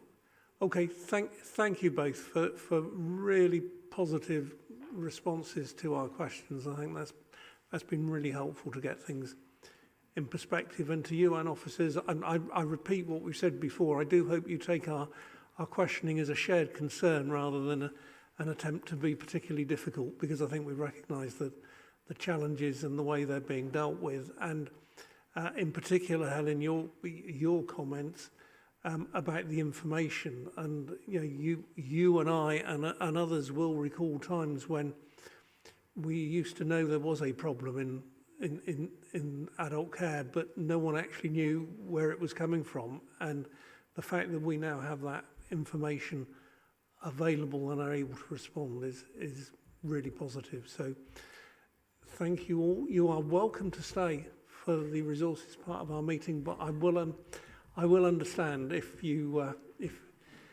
and your officers choose to leave. But thank you for your contributions. Really appreciate it. Thank you. Yeah. Should we just have a sort of a 3-minute adjournment to find refreshment or whatever, or make it 5 minutes and then we'll reconvene? I'm sorry, I did order water and it didn't arrive, so everybody's got to go and get their own, I'm afraid.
And Christine, before you go, just to say as well, in conversation with Helen just in the break, she did say if anyone who was here was interested in a run through, is it Quick Logic, the Liquid Logic, that she would be very happy, and yet knows Hugh would be, to arrange that. And I've been through it before, but I would like a refresher, so I just mention that so that you're aware that offer's there as well. So if members are interested in that, and if you haven't done it, it really is very powerful, but I must admit I'd like a refresher on it. So, Joe, if you could notify... Liquid Logic. Yeah. But if you could notify members from resources and people that that's available, and then we can try and arrange something. Okay, yeah. Okay, so we move on to the Resources Directorate. Members who would like to who would like to start the questioning?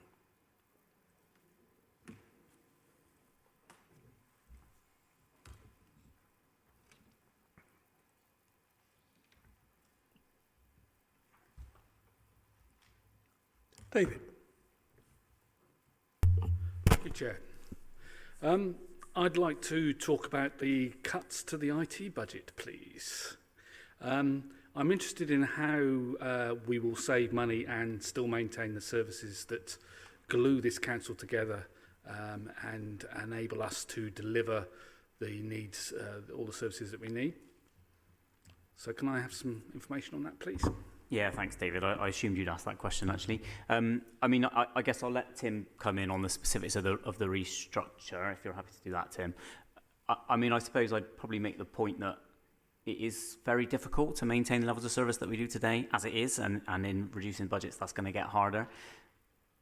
It's a point I make often, is that we don't often protest about cuts in accountants or IT staff or whatever back office capacity, but that has been happening throughout our time here as we kind of frantically attempt to protect frontline services. This is another one of those instances where we've prioritised frontline services over back office capacity. That's not what we would like to do, and it's not an ideal solution. What we can do, though, is work to try and mitigate the impact on service delivery as we do it as best we can, but it's not going to be completely pain-free, and it's true of the finance restructure and the legal and dem services too. But, you know, I will be working with Tim through how we can do this in a way that tries not to impact service as best as possible. But this is the position we're in, 12 years of austerity, and now this kind of latest round of inflation plus lack of funding plus, you know, compounded, has left us where we are. So that's probably a general comment. Tim, I'll hand over to you if I can on the specifics. Yeah, thanks, Councillor Cheney. As Councillor Cheney says, I think the answer is very difficult. It isn't easy to do. I'll speak to some of the principles of what we're planning and the impacts we expect to see. I've mentioned in other forums, unfortunately, we haven't yet started staff consultation on a restructure, so I want to be very careful not to sort of preempt that. But once that's prepared, I'm more than happy if members want to have a confidential briefing or an open briefing on the future structure when that's ready. Very happy to do that, and then we can look at the details of specific roles within it. And in terms of the approach we're taking for savings in digital, we are looking at a staffing restructure. We've got a staffing budget of about 5.4 million. So that it's a significant reduction within that budget. However, what we're trying to do is look for ways to make that not all about deleting roles. So, for example, we've been reviewing some of our recharging mechanisms, how and where we charge to change projects, for example. And so in some of those roles, rather than removing the role, we're making assumptions for ourselves around income that we'll be able to make through other funding pots for change and transformation activities. And hopefully able to fund from there rather than the general fund. Clearly, I'll be carrying some risk within the service in doing that and in seeing that income come through. But that will be a useful starting point to reduce some of the initial general fund burden. In terms of some of the types of impact and reduction you'd expect to see, I think we'll see some reduction in our service hours. So, for example, we may look to align some of our call centre services. At the moment, we run 2 shift patterns a day. We run from 7 in the morning until 5 at night. So we may have to start a little later in the morning, but ahead of the business day still. We may look to reduce from about 10 hours down to 9 hours of cover a day. And we may also, in some tasks, be looking at more of the sort of statutory functions and the critical tasks and less of some of the nice to have. There's not a lot of nice to have left, I have to say. But in some of the larger support teams, we've sort of centralised them from around the council. There may be some efficiencies in there in bringing them together. So, for example, in some forms of applications, we may move into more of a model of we'll fix it if it's broken, but we may be less helpful than teams have been able to be in the past about how you use it or optimise your use of a system. But those will have trade-offs. The other area we are looking at, again as a trade-off, is around project engineering within change projects. So rather than in all cases retaining in-house staff where we may have specific short-term specialist skills needed, or where we may have struggled in the past with some of our in-house provision and being able to attract the right skills, we will be bringing on board a digital strategic partner who offers a full range of IT services, and they will be available to support our projects. We've no commitment to use them, but they'll be there as an option and a fallback for that. The trade-off there is that, of course, certainly if they were operating on a project over the longer term, that cost can be higher. So we will be on a time and materials basis for some of those projects. But equally, a lot of those change projects will be funded from non-general fund sources, from external funding in many cases as well. So in terms of how we release some saving from the general fund, it's another avenue, but of course we'll need to be very careful in monitoring that contract and the usage of it, that we're not sort of taking with one hand and giving with the other. So that will be something we'll need to monitor over the initial year or so of running this model. With that said, I think that there are things we can do as a council to make this bearable. We still do get a lot of avoidable contact into our service desk. We still get an amazing amount of calls where the answer genuinely is turn it off and on again. It's a large percentage of the calls that come in. We also do tend to have a habit in Bristol, have in the past, of sort of modifying and Bristolizing systems. We get things out of the box and then we tinker with them and we make them work for us because we want to do great things with them. And then we have an entire support team who know the ins and outs of that system to support it, because the service provider can't support it anymore. We need to start making some of those compromises using systems out of the box, and then the supplier can support it, and we won't have to. So there are areas we can look at to keep the service safe, but I would be disingenuous. As I said, there weren't points of risk in this, and areas where I would want to see more resilience and a higher FTE number if I could. So what I'm wondering is if there is a possibility of accelerating the digital transformation programme, which is really all about saving money and making things better and quicker. So I understand that might be quite difficult when you don't have a post in charge of that at the moment, because you don't have a head of digital transformation. But is there anything that can be done to accelerate those programmes to create those savings that you need? Hopefully, yes. The digital strategic partner should play an important role in that. So they will bring the ability to bring on third-party help at a much higher pace and with a much more expanded range of skill sets. What we'll have to look at within those projects is the business cases for doing so. That obviously they're operating within their budget envelopes for the projects. But it may be that with the right skills, we can get some of those things done more quickly, because we won't sort of be learning the skills and then applying them in the project in-house. We'll be having them ready on tap in some cases. It's already a relatively fast timescale on the digital transformation programme over the next sort of 18 months, but there will be things I'm sure we can try to front load in there. Thank you. Anybody else? Heather. I wanted to ask about the cuts to the Mayor's office when over the previous years, when opposition members have criticised some of the costs and the increasing costs of the Mayor's office, it was explained to us, and I have seen that and understood that a number of roles moved from outside the Mayor's office into the Mayor's office that existed for the functioning of the council before, so there's comms roles. And so my concern there is the explanation is there will no longer be a Mayor, so those roles will not be needed, so we can cut that budget next year. But I wanted to get an understanding of what those roles were and which of those roles we had before we had a Mayor, and how we would function without those. Just because we're in a different governance system, imagine that some of those roles will still be necessary. Yeah, I mean, I suppose the point here is that, as with many other things in the council, when you have no idea what it's going to look like, how do you resource it? And at this moment in time, and I would say based on the meeting last week, that we still have no idea how we're going to resource it. So, or what needs to be resourced, actually. So next year, I think the Mayor's already committed to a cross-party working group to develop the budget. And at that point, the cost of the new committee system, which will be much more clear, will be able to be factored into that budget. And perhaps that saving line will go or be changed or something else. But at this moment in time, it's a proposed saving because we have no idea what the cost is going to be for the future. And that's no different than changes we've made in children's services or elsewhere, where we've seen a team of people doing a specific job that disappears. That doesn't mean that we won't need another team of people to do another specific job in the future. We just don't know what that is yet, and so cannot apportion costs to it.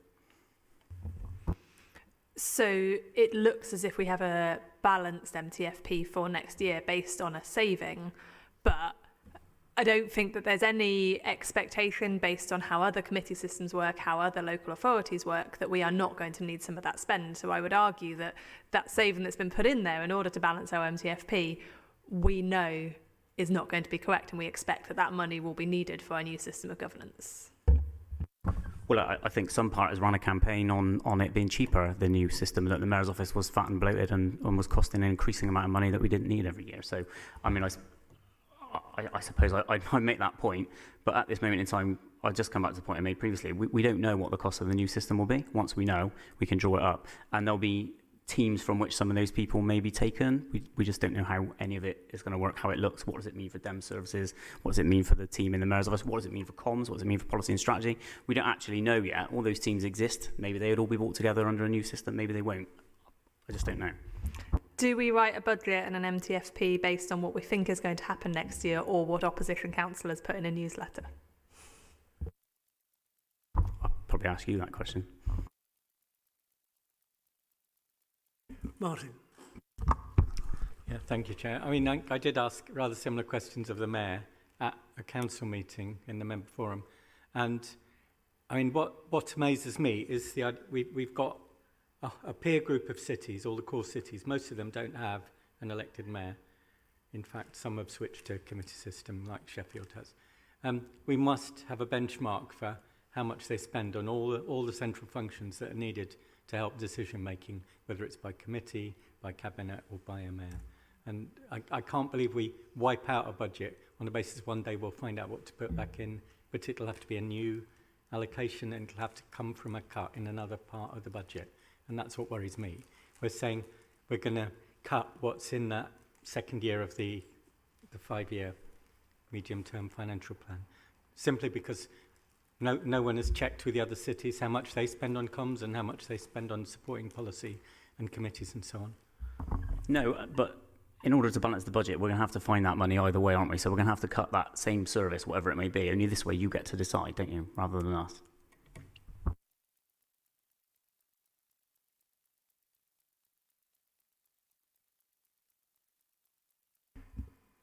Anybody else? So, members, it did occur to me that having had some questions asked of us by Unison, whilst they weren't here, I think it would be wrong if we don't reflect on those questions, and Steph possibly ask you for some comments. And it seems to me that, I mean, there are two specific questions. One is about vacant roles in teams and the recruitment freeze. And it's asking us for our opinion on whether that should be relaxed until staff consultations have been completed. Now, the answer, I think, having suggested we ought to at least respond to it, the answer is that the nicest possible way, and I'll say it so Craig doesn't have to, it doesn't actually matter what we think, because you're the one who's making the decisions, if you like, and officers are, and it's not our position to have an opinion on that particular aspect. But do members have an opinion on that before I ask Steph to comment? Martin? Yeah, thank you, Chair. Deleting posts because they happen to be vacant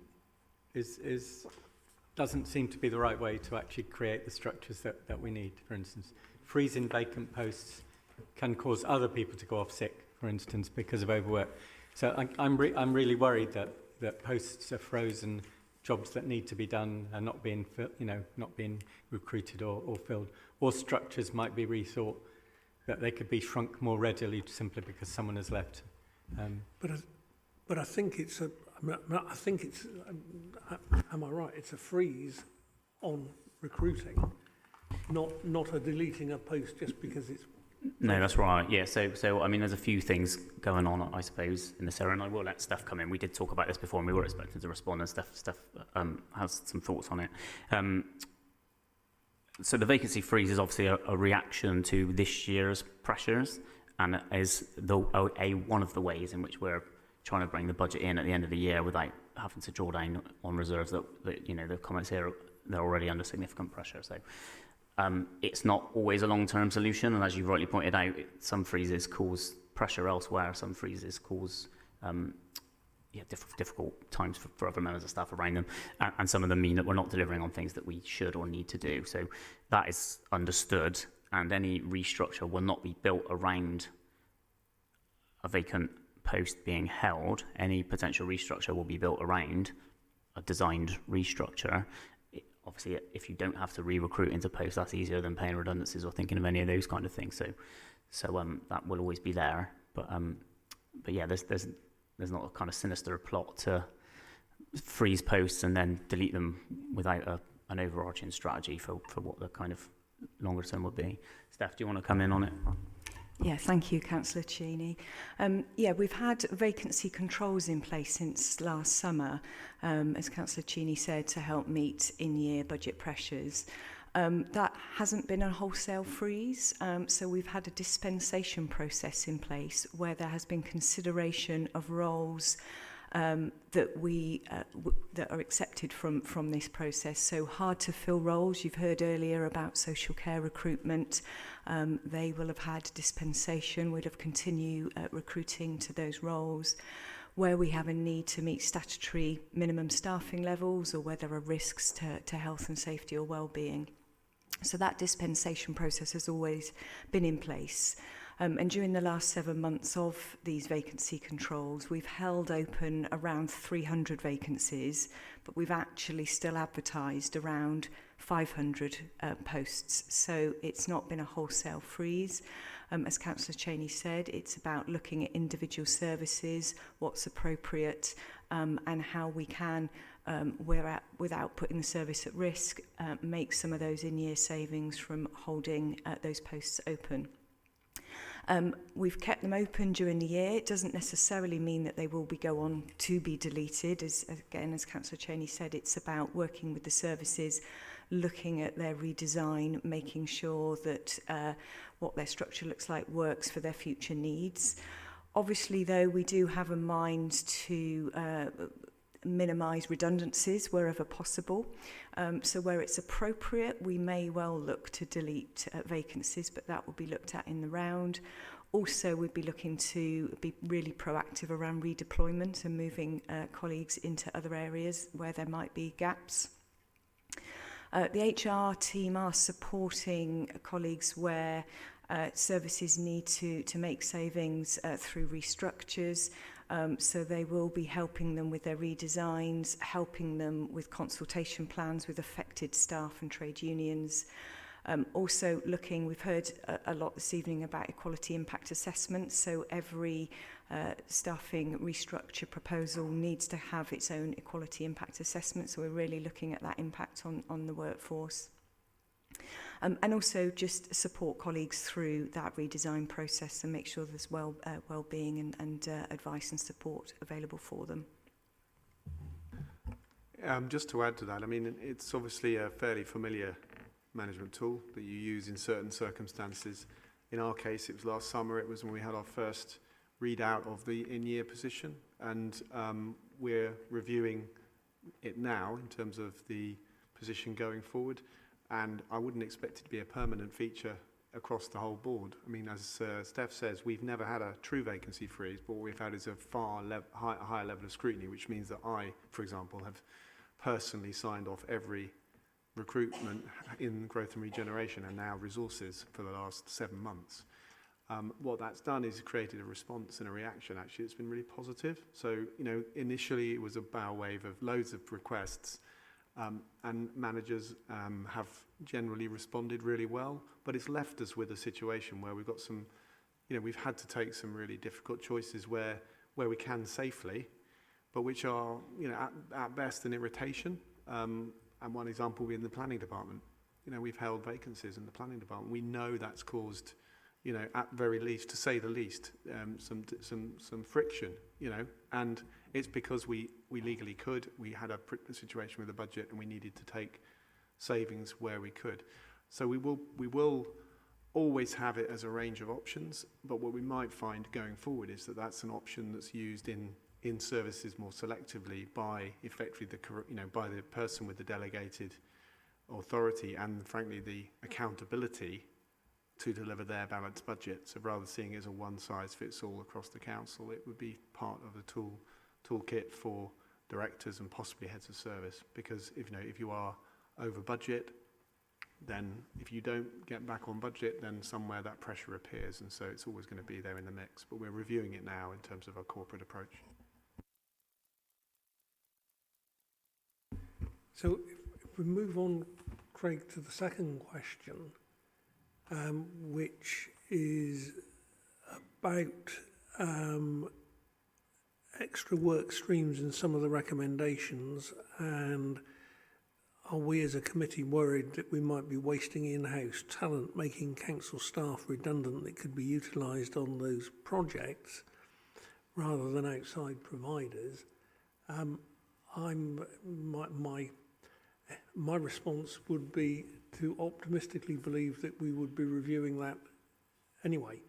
Are you able to give an assurance? Yeah, well, yes. Firstly, and secondly, we probably just touched on it. Redeployment would be one of the first things that we would do in any scenario like this anyway. I mean, you know, purely financially, it saves on any redundancy cost, but also it's, you know, best for the staff and actually, you know, finding committed local government staff is increasingly difficult. So if we've got some, let's keep them, even if it means redeploying them into different skills or different areas. Yeah. Okay, thank you, Craig. Joe, would you at some point write to Tom Merchant and explain that his questions weren't formally answered because he wasn't here, but referring him to the point in the webcast when the discussion took place? I think that would be... We have some written bits we can send for as well, if that would help. Yeah. So we have some written answers we can send you, that would help, yeah. Yeah, wonderful. Okay, thank you for that. Anything else on... Yes, Heather and then Martin. I mean, I have ongoing questions. I just didn't want to ask many in a row. I wanted to ask about the council tax reduction scheme and the fact that this year we've seen it costing us less than we were expecting. And I don't know at what point in the year we realised that, but it's just been reported recently.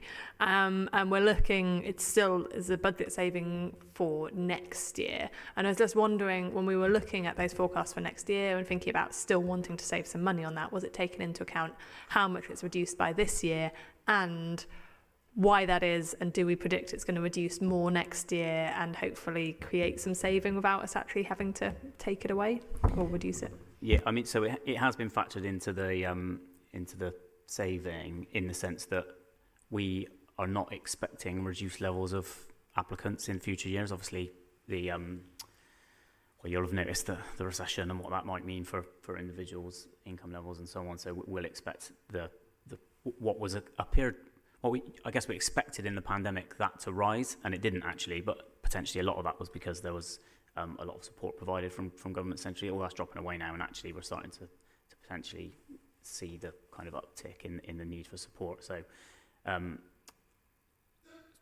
so it's so it's difficult to know yet, but we'll keep it under wrap. And as I've mentioned previously, it will be a cross-party group that can work out what the new reduction scheme looked like. If we decide partway through that process that actually the applicant levels have dropped to a level that we don't need to make a change, then we can obviously, we don't have to do that. We're not tied into it. So does that answer your question? Yeah.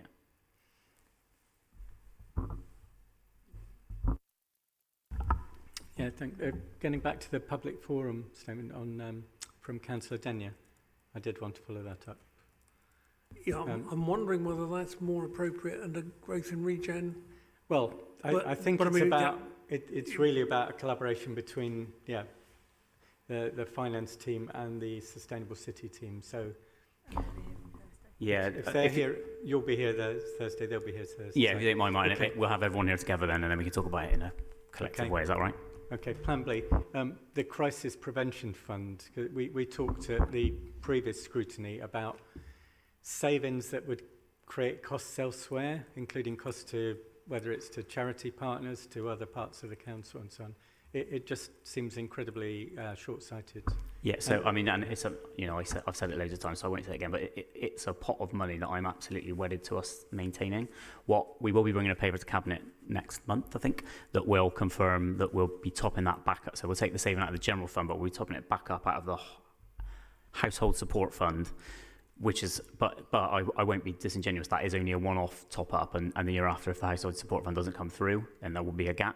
And we'll need to talk about that then. But this is one of those things that we would never want to do in an ideal world. But we are at the point of having to look at everything that's non-statutory and take something from it.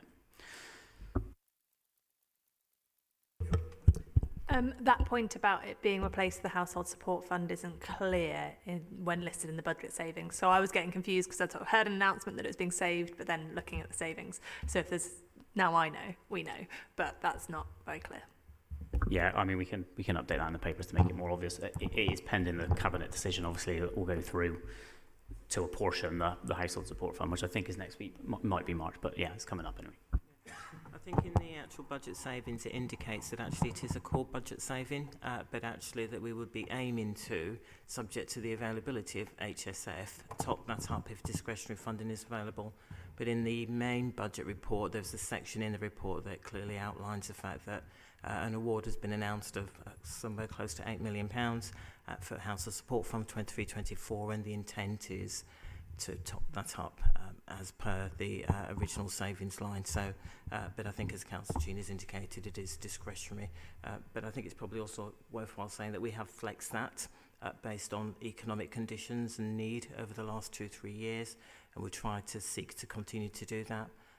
But actually, again, it is a discretionary pot, and it will hopefully then, need to come down to a level that will reflect the economic conditions for the future as well. So I think it's been topped up from our 700,000 to 1.5 million for 21-22, and then another 1.2 million this year, etc. as well. And if there is more discretionary fund to which the criteria aligns, then we'd also seek to increase that even further. So I think we're looking at all opportunities because we recognise there is a need at present, but hopefully that need may change as the economic conditions change in the city. Yeah, I mean, for me, this, when any discretionary funding comes through that has anything even approaching this area, this is where we try to go first to top that back up. And this one and the council tax reduction scheme, if we saw an increase in our base budget, this would be the first places I personally would go to be topping it back up.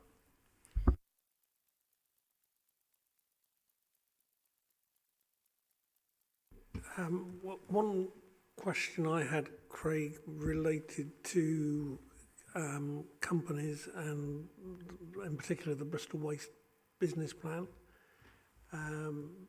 because as I understand it, Scrutiny isn't going to see the plan and Cabinet isn't going to approve the plan until after the council budget meeting. And that seems unfortunate at a time when one imagines their costs and service must be under pressure. And we ought to be aware of whether it's going to cost the council more or whether there's going to be a significant change in the service provision.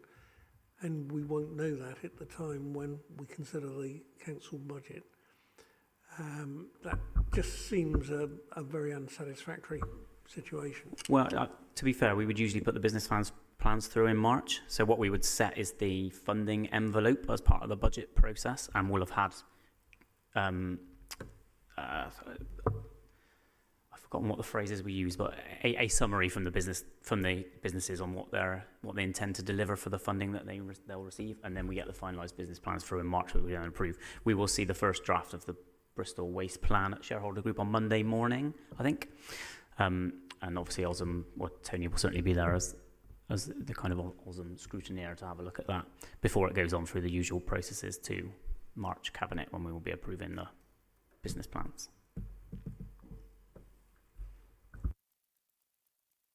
Well, certainly I remain of the view that it should be going through the processes and have gone through them by the time the council budget is approved. And I hear what you say, and it always was aimed to get it through sooner, but never quite materialised. And I would like to see it happening quicker and in an appropriate timetable where it's approved before, not afterwards. That's certainly my view. Zoe. Oh, I was just going to say.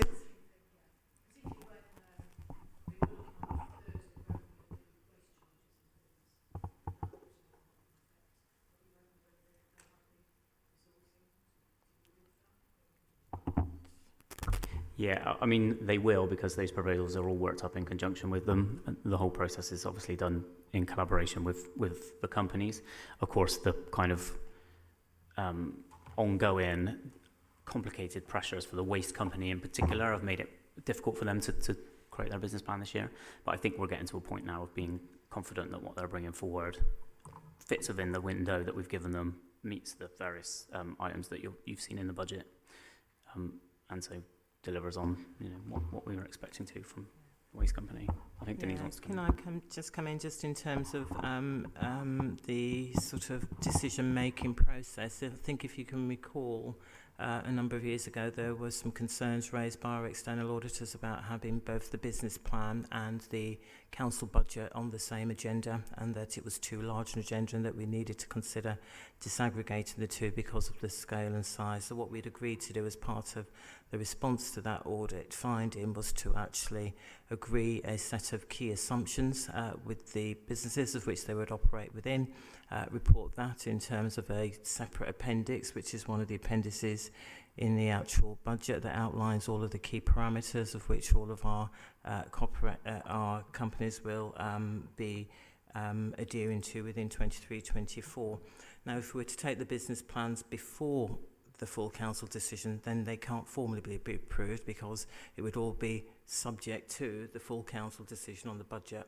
Hence, the way that we decided to do it at the time was to do the council budget with the detail appendix, which has been through a lot of rigour and discussions with all of the companies in terms of ensuring that it fits with some of their key planning assumptions, such as well, but obviously within an affordable envelope, and then the business plans to come to a separate meeting. So I think that was the agreed approach, just because of the scale and size of actually giving due consideration to all of those points at the same meeting.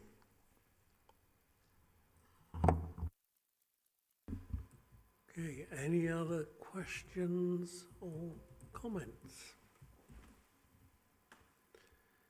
In which case I am about to adjourn the meeting unless anyone else has anything else they want to raise. Zoe? Aren't we supposed to be looking at HRA today? Or not? No. Okay, that's Thursday, is it? Yes. Yep. Oh, well,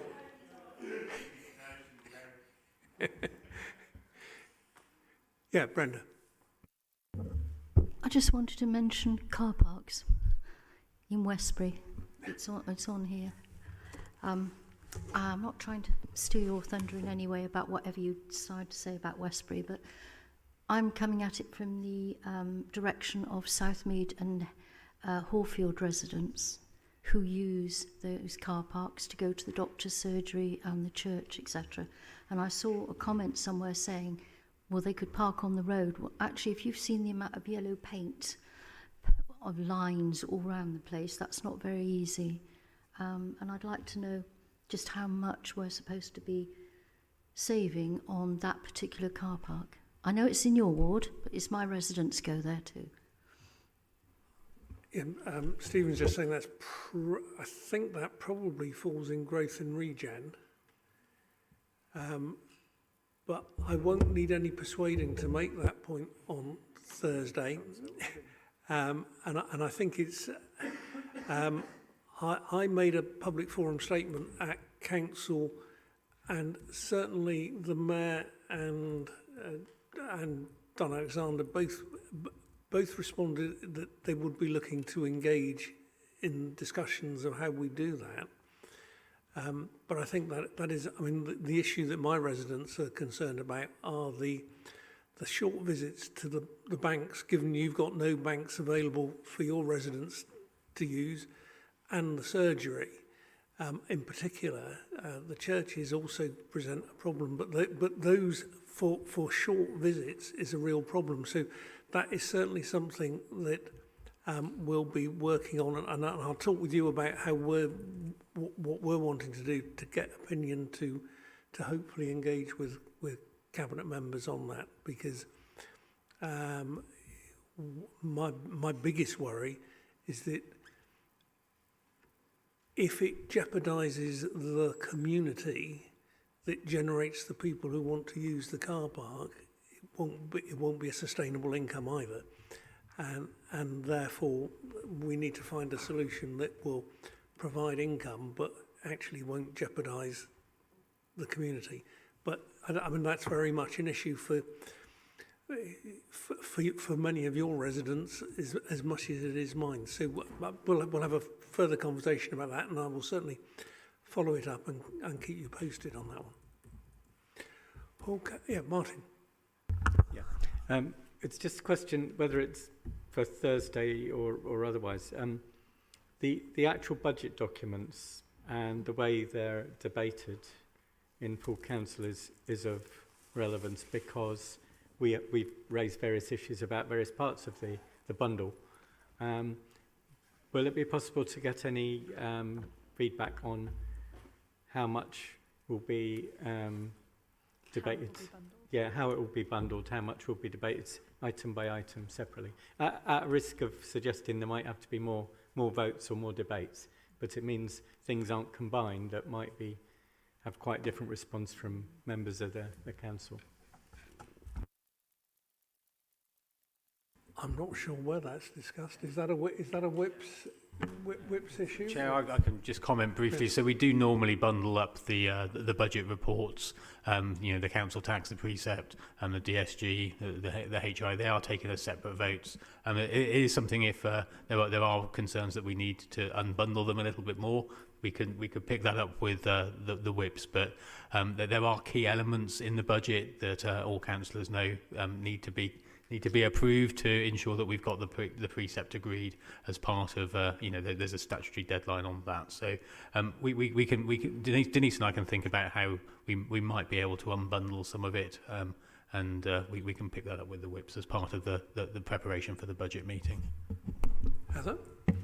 Yeah, I think I've sort of asked about this a few times, and I think I was told it's probably at the moment the plan was it was probably going to be the same as last year, and I think I probably thought that was fine, but just if we could get that out of what the current plan is and could discuss it, that'd be great.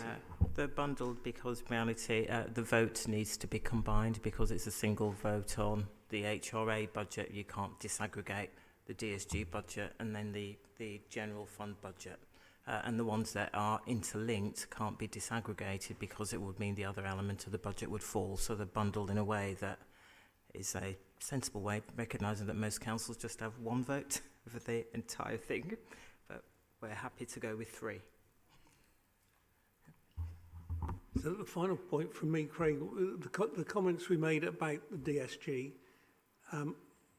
if between you and Denise you're happy with some wording that emphasises the points we discussed, I don't think we need to pursue that further, but I just think it was a view that I think members agreed on, that we wanted to see something referring to it. But can I leave that with you two to resolve? And I'm guessing it's something you won't disagree with either. So no, we'll make an amendment and then note the amendment for the full council meeting, but we'll agree it with Councillor Craig as well, because it's more the DSG. So, but yeah, we'll try and do that and then bring it to the front, any area that we've amended, so that you can clearly see the paragraph that we've inserted. Okay, right. Thank you everybody for all your time. We adjourn this meeting until 4 o'clock on Thursday. Thank you.